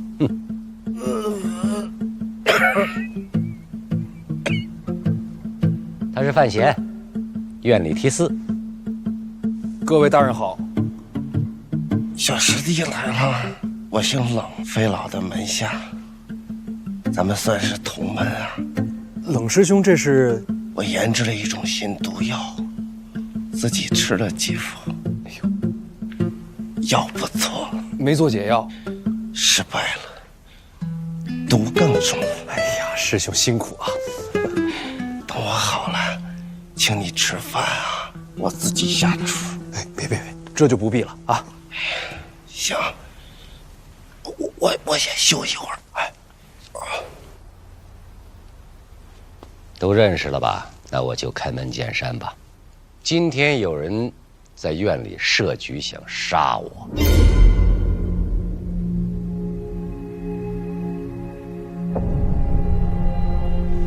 范闲救了我。是影子动的手吧？我看见了。你认错了。我老了，以后范闲可以接我的班，你们多照顾。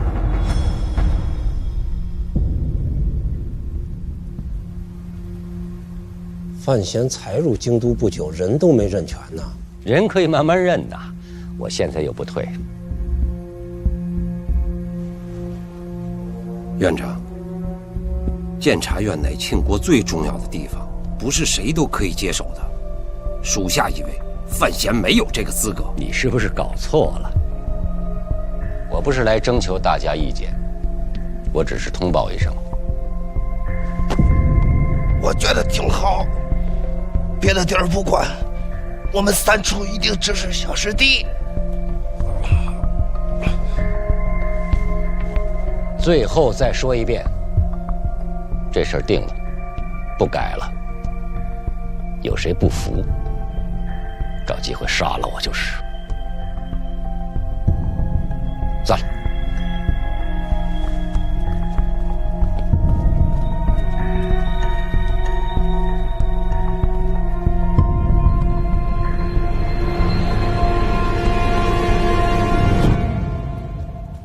院里这些年风风雨雨，我本来觉着将来是你接替院长。院长今日这决定，确实让人心寒。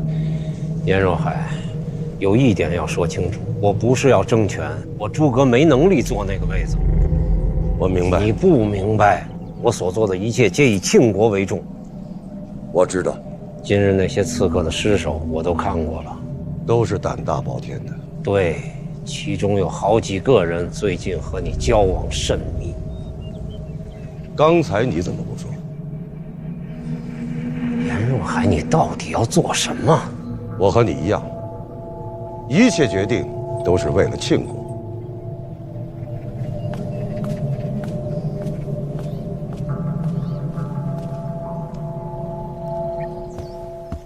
为什么？你问的是什么事儿？监察院交到我手上。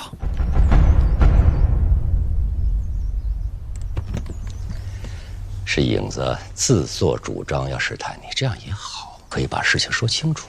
诸葛说的没错，我还没这资格。监察院是你母亲一手创建的，这些年我一直替她守着。这个院子，终究我要还给你。时过境迁了，时间过了，初心未改。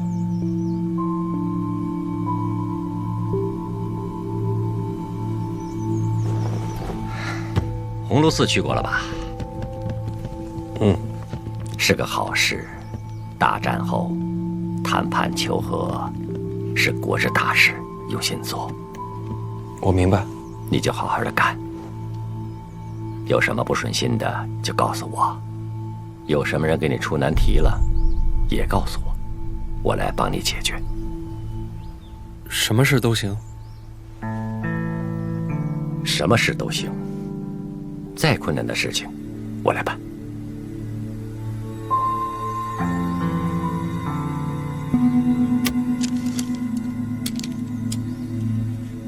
回去吧，今天累了，晚上越发凉了，知道把被子盖厚一些。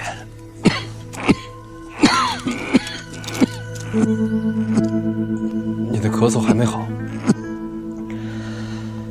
年纪大了，病不好好。回头我给你抓些药。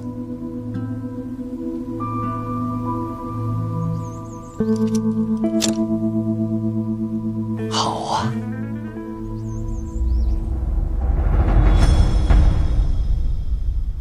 天地人和，君子务劳，夜半子时。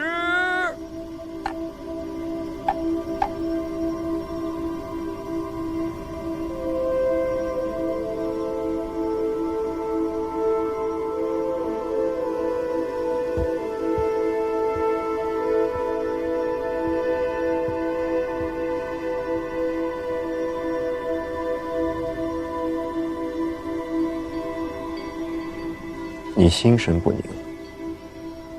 我去了宫里，若若画了太后寝宫的地图，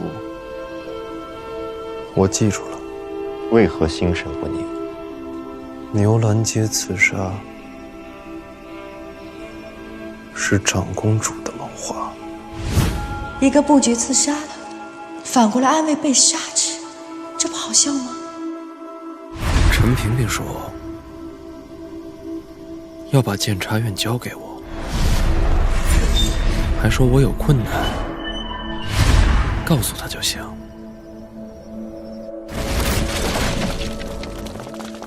有什么人给你出难题了，也告诉我。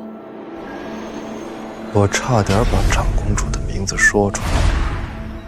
论杀人，我比她强。要杀长公主吗？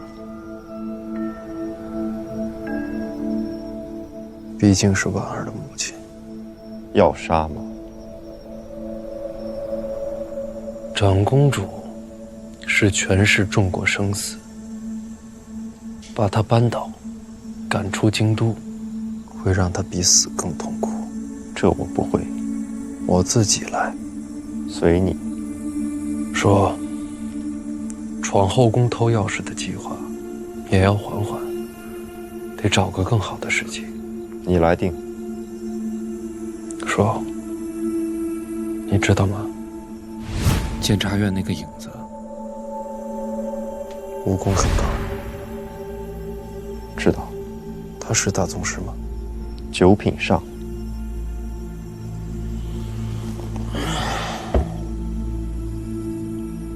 庆国不就那么几个9品上吗？说，你见没见过影子长什么样？没有。说，你知道吗？我今天去了趟监察院地牢最深处，那下面关了个人，特别恐怖，人身都用铁链锁着。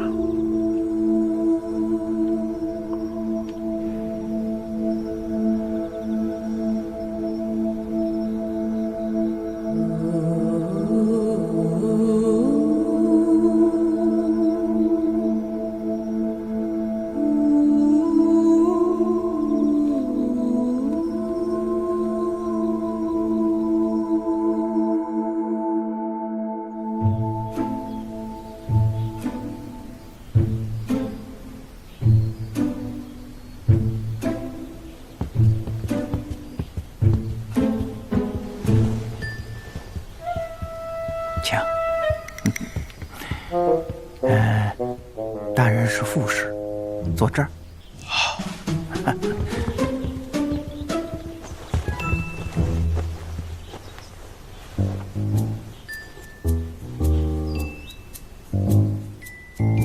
辛大人，我从未与敌国谈判过，有点紧张，不知一会儿该说些什么。别紧张，两国舌战就是谈判啊，最重要的就是要注意言辞，就是说话啊，自当雅量，就是要懂礼貌，要客气啊，这就能彰显出我大国之气量。哎，反正待会儿啊，你什么都甭管了，就听我的吧。哦，好吧。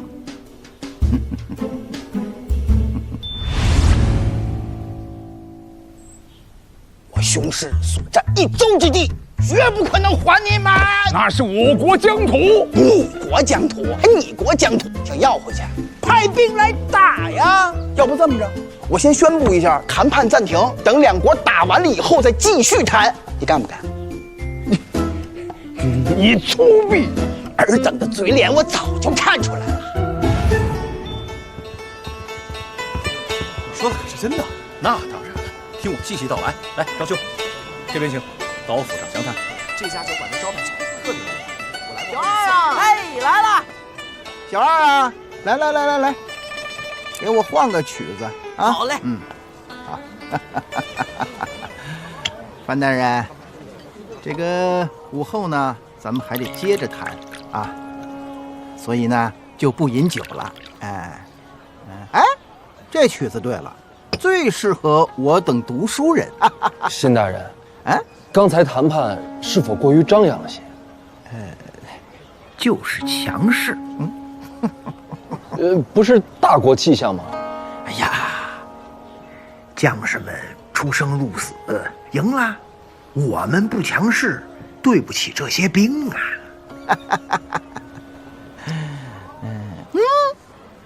好茶，气象有远兮，扶摇登霄，其味空静兮，潜藏于鞘。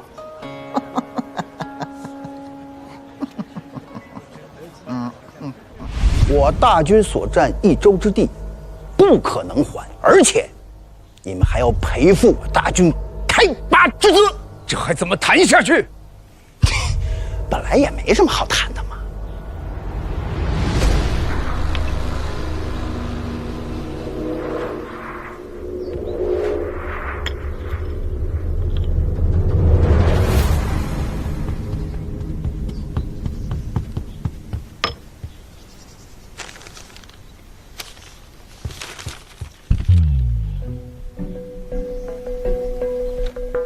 辛大人，此次谈判，我方条件绝不会让步。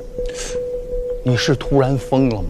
这张纸条上有个新消息，我方的条件都写在上面，诸位可以先看看，咱们明天再谈。你也查查消息的真伪。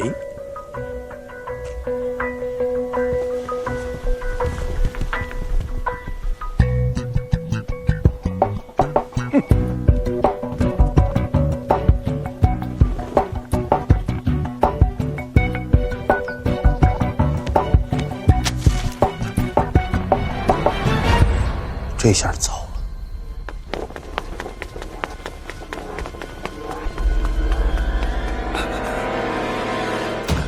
这是北齐刚送来的密折。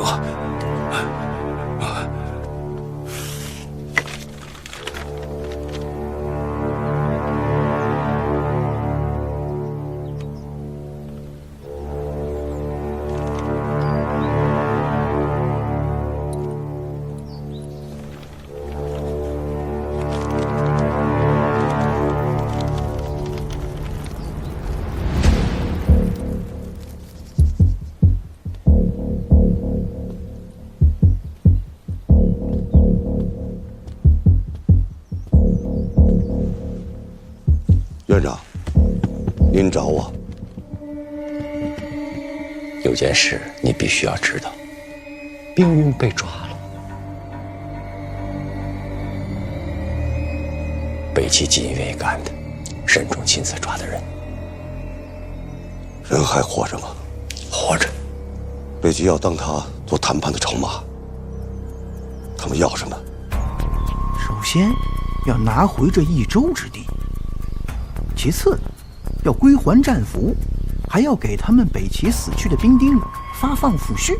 最可恨的就是这最后一条，他们要用萧恩和司礼礼换回严公子。萧恩啊，监察院地牢里关着那个。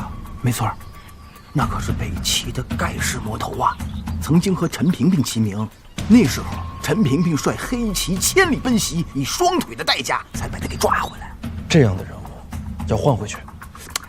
说的是啊，不过这次国战多亏了严冰云打探军情，传送密报，咱们才赢得那么顺利。更何况他还是监察院严若海的亲儿子。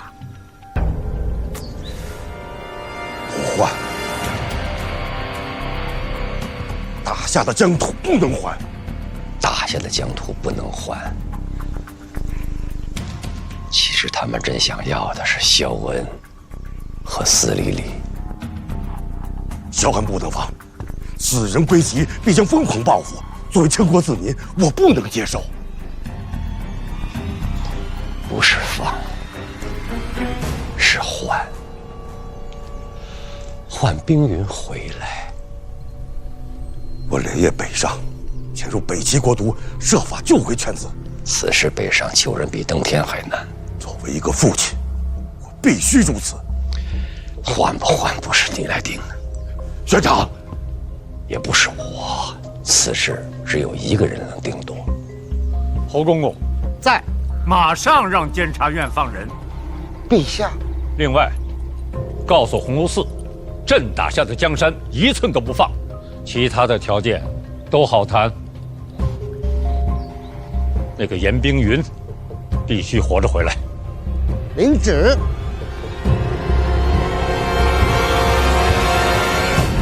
陛下就这意思。萧恩不能放啊！严大人，陛下有口谕。陛下知道萧恩是怎样的人，监察院能抓他一次，就能抓他第二次。严冰云忍辱负重，潜藏在北齐国都，呕心沥血。朕都知道，用一个快入土的老头子换回我庆国的未来，值了。严大人，还有你们，陛下还说了，要严公子活着回家。臣领旨，谢恩。谢陛下圣恩。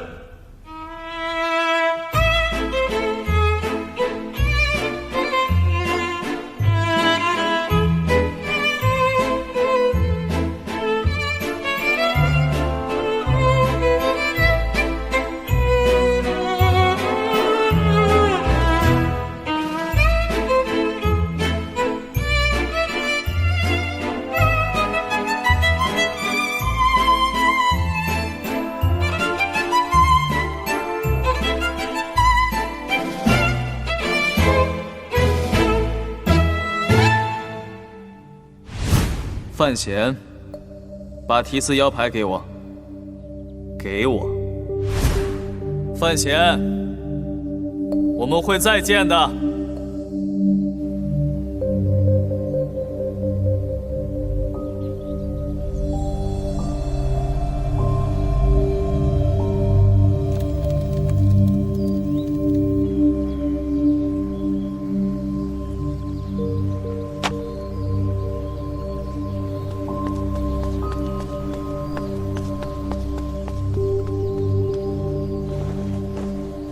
陛下，鸿胪寺与北齐那边已经商谈定论，东夷使团那边也已经将礼物悉数转交，准备离京了。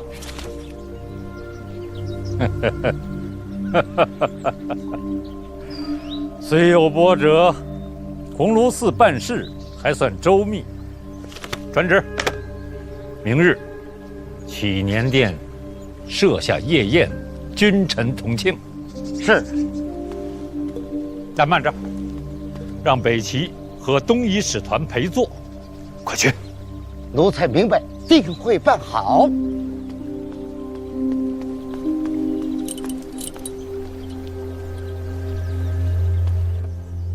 明日夜宴，百官云集，北齐朝臣、东夷使团欢聚一堂，可谓盛世。庄茂涵呢？谁？我是说庄茂涵，他好像没有参与谈判。确实没有。进京都以后消失了一次，之后就一直在屋内静坐看书，再无其他举动。那就古怪了。一代文坛宗师千里迢迢来了京都，结果什么事儿都没做，就为明日吃顿宴席。明日夜宴要想发生什么，转瞬之间天下皆知。院长的意思是说，庄默涵明日夜宴会有所举动，若有企图，必在明夜。那我们当如何？什么都不用做，瞧着就行。那岂不失了先手？也没其他法子。不知庄茂涵意欲何为，自然无法防范。还有一事，北齐那边送来消息，犬子被擒，或是因身份被人透露。北齐密探里有人告密？不是北齐那边。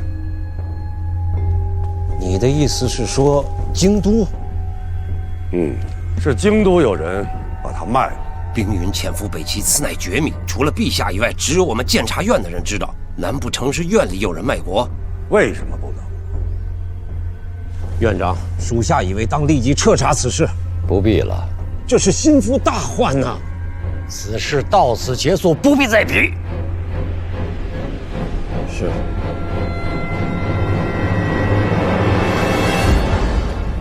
监察院成立这许多年，光阴流转，昼夜时刻，有些老东西也该换了。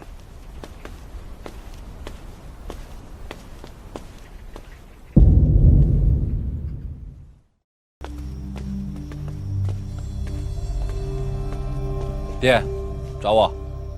回来了，来坐。黄楼寺的谈判告一段落了，明日上殿去稳这些，啊。您说的是明日晚上的夜宴？这顿饭有什么不对吗？天下皆知，文坛泰斗尽在北齐。早些年，读书人甚至以北齐科考高中为荣。今年虽好些，但要说到文人，我庆国总是略有逊色呀。如今庆国文坛把希望都放在你身上。我？文坛？前些日子你写的那首《万里悲秋》被我朝文人评为当世奇言第一。哎呀，私底下很多人在说，这年纪就有如此成就，将来未必输给庄默涵。我就写了这么一首诗，这也太草率了吧？一首诗是少了些，只是我朝盼文韵，如求甘霖。司马也当活马医了。那你就是那司马。所以明天晚上，所有人就在那儿看着我和文坛宗师庄默涵的见面。哎呀，也不是让你语出惊人，你只要行止稳健，这就够了，啊。明天晚上您去吗？哎呀，明天设宴是为了鸿胪寺和礼部准备的，我以户部侍郎去做什么呀？别慌，我只提你一句：庄默涵何等身份，怎么可能真与你这小辈为难呢？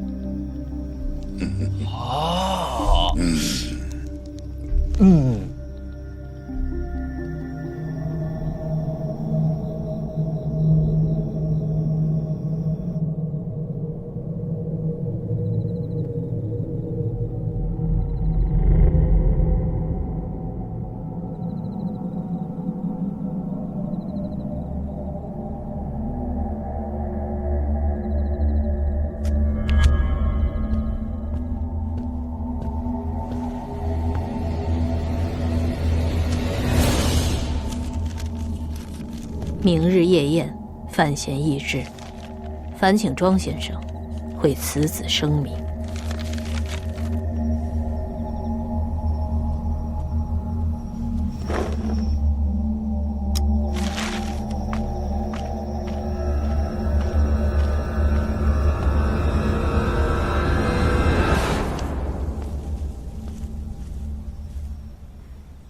你挂了红灯笼。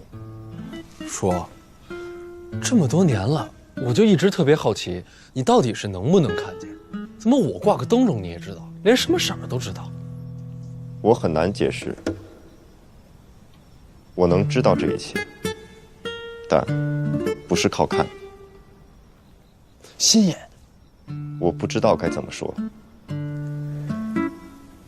说，我觉得你一直这么神秘，谁要是敢惹你，一定是自寻死路。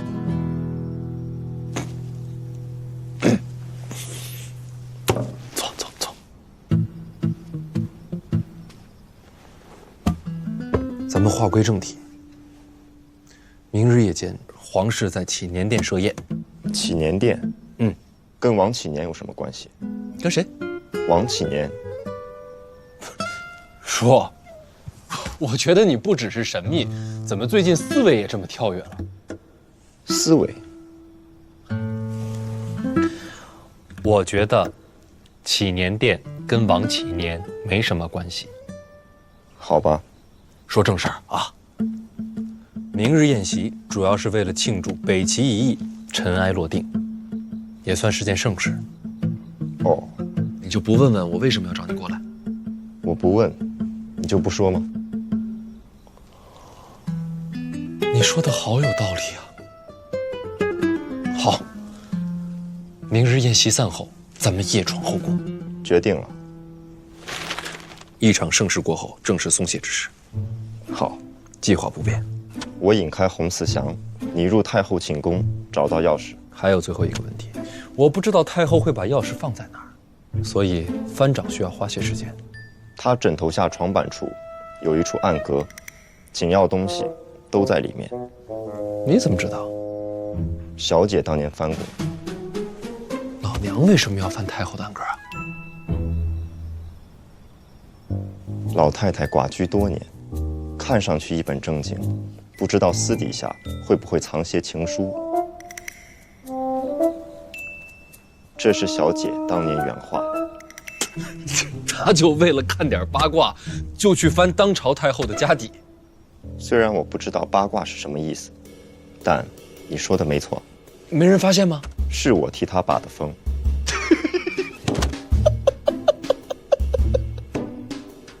你笑什么？千言万语，一时不知如何形容。形容什么？唉，先不管这些。总之，最大的难题，老娘当年已经帮我解决了。现在，只要确定钥匙在哪儿，我十有八九能拿出来。盗走钥匙，老太太怕会发现，放个赝品回去。你没见过正品，怎么事先做好赝品？这个我有办法。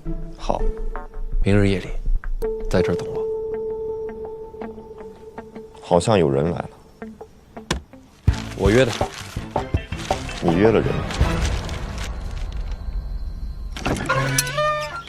大人，进来吧。深夜叫我前来，是有何吩咐？有个事儿想问你。大人，请问。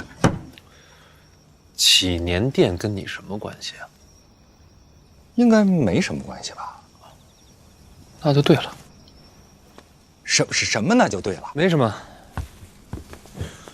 自己做。嘿，大人不必客气，我站着就行。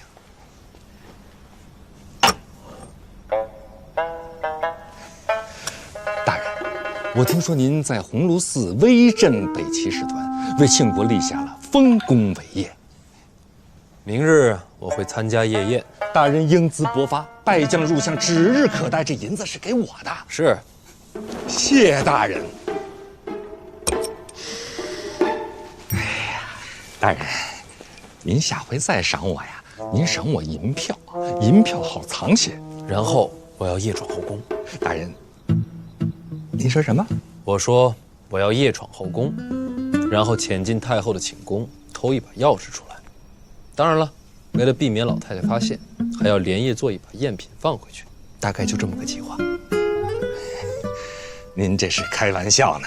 没有啊，您当真要做此事？是啊，这可是灭门的罪过，应该吧？那这事儿你为什么要告诉我呢？我刚才说了呀，我得连夜做一把赝品钥匙，得找京都最好的锁匠。我对京都又不熟，得找个人面广的。你呀，此事要是把我牵连进去，那我也是死罪。哎，你就帮我找了个锁匠，做了把钥匙，别的什么都不知道。是啊，那你就光跟我说找个锁匠，对吧？你干嘛要跟我说那么多呀？我本来也想这么说的，但是不行啊。明天，你得在皇宫外边等我。大人，你就不怕我告发你？你就这么信任我，把你的身家性命都交到我手上？我当然信任你了。你是个聪明人，你应该知道，帮我只是冒点小险，害我才是死路一条。此话怎讲？你也知道陈萍萍怎么对我。院长待你如子侄，所以呀，如果是我告发你害你性命，那院长他一定把我给千刀万剐了。我就说你是个聪明人吧。那你干嘛不让大人帮你这个忙？哎，有些事儿大人物做反而不方便。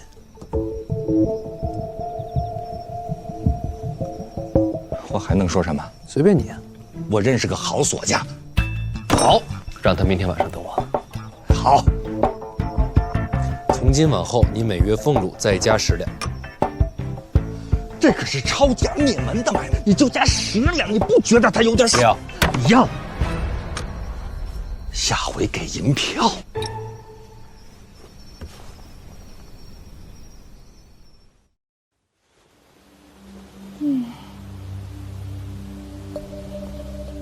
什么时辰了？未时了。祈年殿那边布置上了？是，一早就开始布置夜宴的事。给我安排个位子。只是为红炉寺和礼部办的，并不是什么大事。安排吧。是。啊，都等不及了。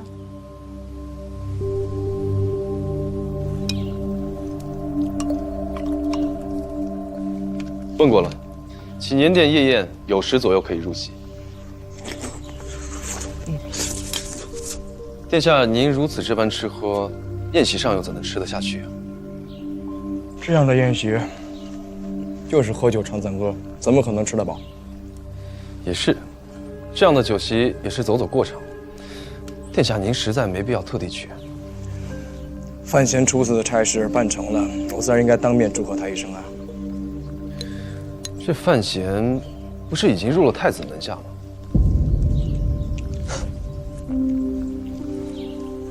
谁跟你说的？不然太子怎么会让他去和北齐使团谈判？范闲这样的人物，太子收服不了的。我跟范闲相见不多，却如遇知己。范闲啊，性子跟我一样，不是甘居人下的。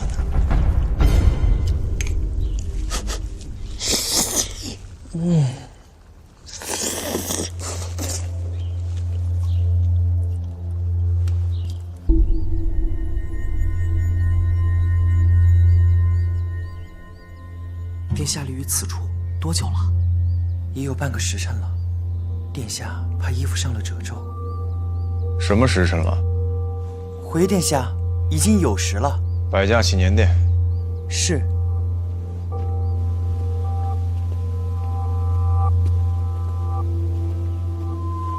庄先生，车驾已备好，可以出发了。东西我来帮您拿着。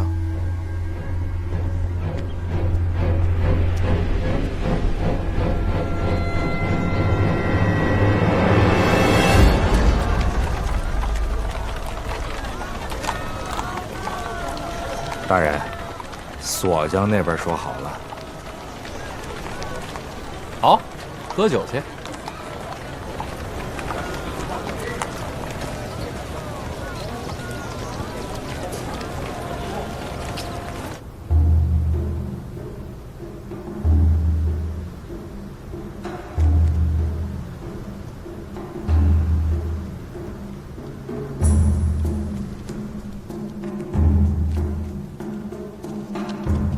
范大人，哎呀，范大人，哎呦喂，辛大人，真是有缘，确实有缘。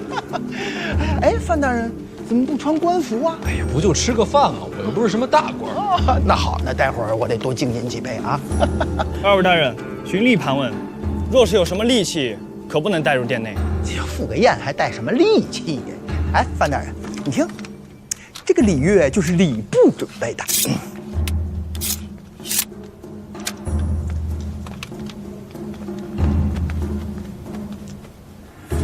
针算吗？钢针这么长？哦，不行的。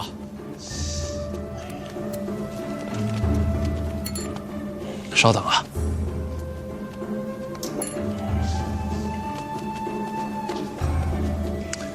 现在没了。哦，辛大人，咱们走吧。我被刺杀过，谨慎了些。对，该谨慎，谨慎是对的。毒药能带吗？毒药？不行不行不行。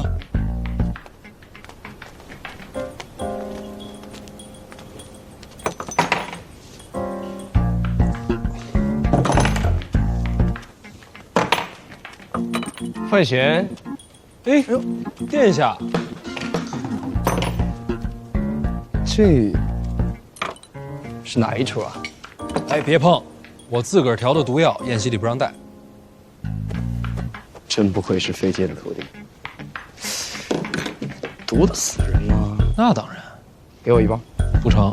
为什么？回头陛下跟太子那边出了事儿，我这没法交代。也是，那算了。哎，范闲，这次你立功不小，前景无量，恭喜！多谢殿下。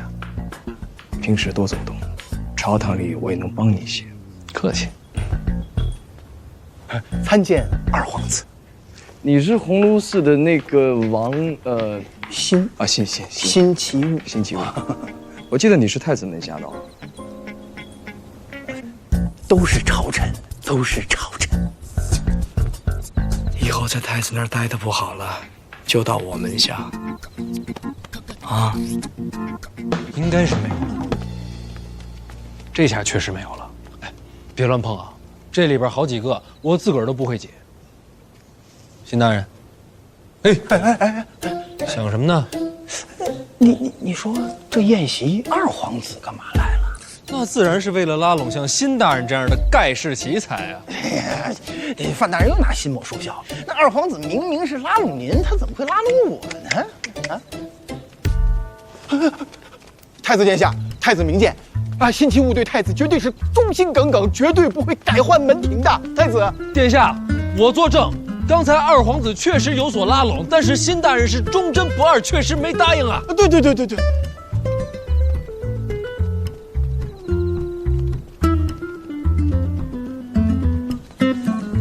多谢范大人慷慨之言。跟我客气什么呀？放心，殿下没那么小气。是。哎，不对呀，范大人，刚才二皇子说那话明明是拉拢你呀，那怎么现在反倒是让您帮我撇清关系啊？都一样，可不一样啊，大人。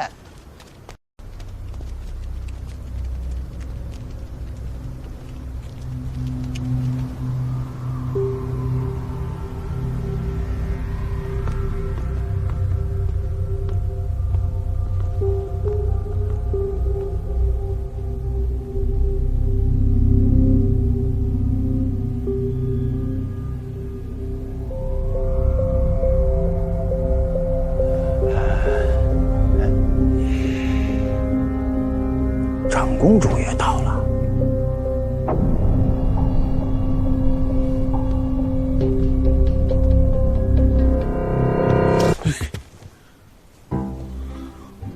你这贼子可还有脸再见我吗？啊！你哪位啊？你岂有此理！当日行凶伤人，你居然在这儿装不认识我啊？郭少，哎呀，好久不见！你看你这伤好的也差不多了，真好。你居然敢把我给忘了！慎言慎言，你这话说的好像怨妇。你这个恶贼！你做的那些事情，我都在心里记着呢。越发的像了。你来干嘛？他来干嘛啊？我乃宫中编撰，家父礼部尚书，我为何不能来？能来，马上上菜了啊！郭少入座。休要得意啊！范闲，我告诉你啊，我今天就要亲眼在这个地方，我看着你万劫不复，身败名裂。胡闹！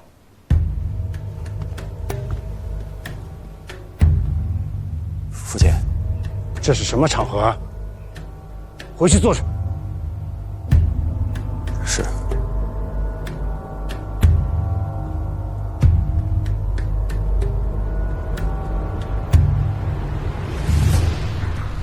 犬子无状，还请小范大人海涵。你又是哪位啊？这位就是礼部尚书郭攸之郭大人。哦，原来是尚书大人。大人放心，令郎顽皮可爱，我完全没有生气啊。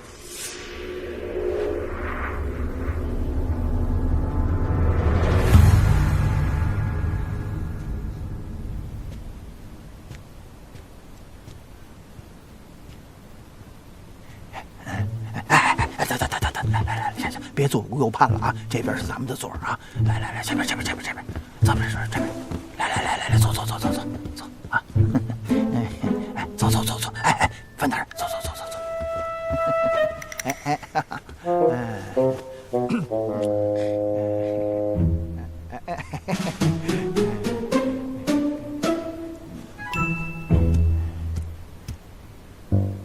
范大人。郭宝坤也是太子门下，我看二位还是和解了吧。我倒是没事，你看他一眼。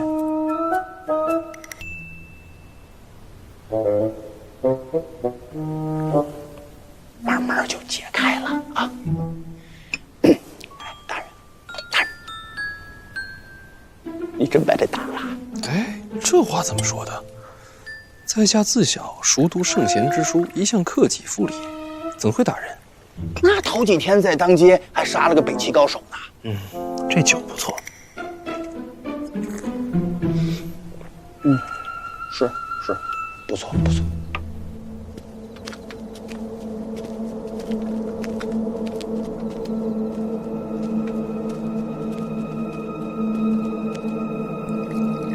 哎，老谢啊，那儿还空着2个位子，给谁的？估计是给东夷城和北齐2位大将准备的。北齐来了个文宗庄莫涵，东夷城来了谁？这个东夷城，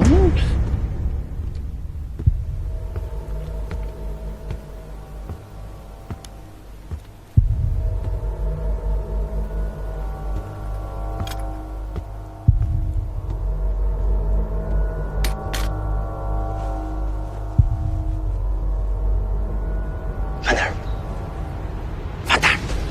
没事吧？此人为何持剑入宫？四顾剑门下，向来都是剑不离身，陛下特准的。四顾剑门下，他就是大宗师四顾剑首徒云之兰。云之兰，当日你在街头杀的那2个女刺客，就是他的弟子。这次东夷城派使团来到京都，也是为了此事。他卖酒吗？这个倒是没听说。大人何出此言啊？听着像酒的名字。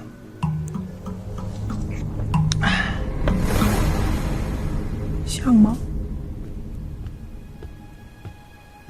范大人，长公主唤你过去，有话交代。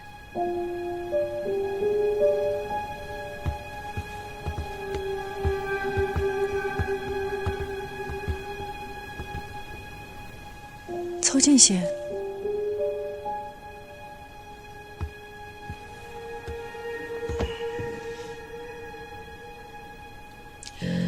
这几日，我一直在等你来杀我，怎么也没个动静。殿下莫急，随时给您个动静。你若发誓效忠于我，我可将婉儿嫁与你，内库财权也给你，还有更多你想要的。那我要是想要你滚出京都呢？北大的愿望，一定要试试看。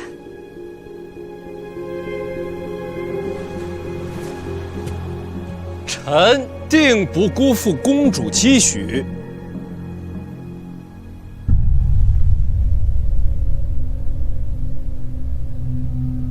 嘿，范闲跟姑姑倒是相聊甚欢，不知道在聊什么。这与我何干呀？太子是想收范闲于门下吧？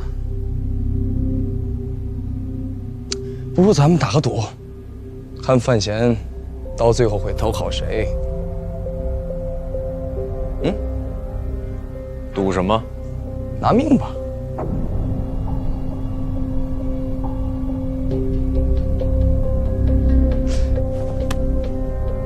好像臣开的这个玩笑不符合礼数，太子殿下恕罪。好啊。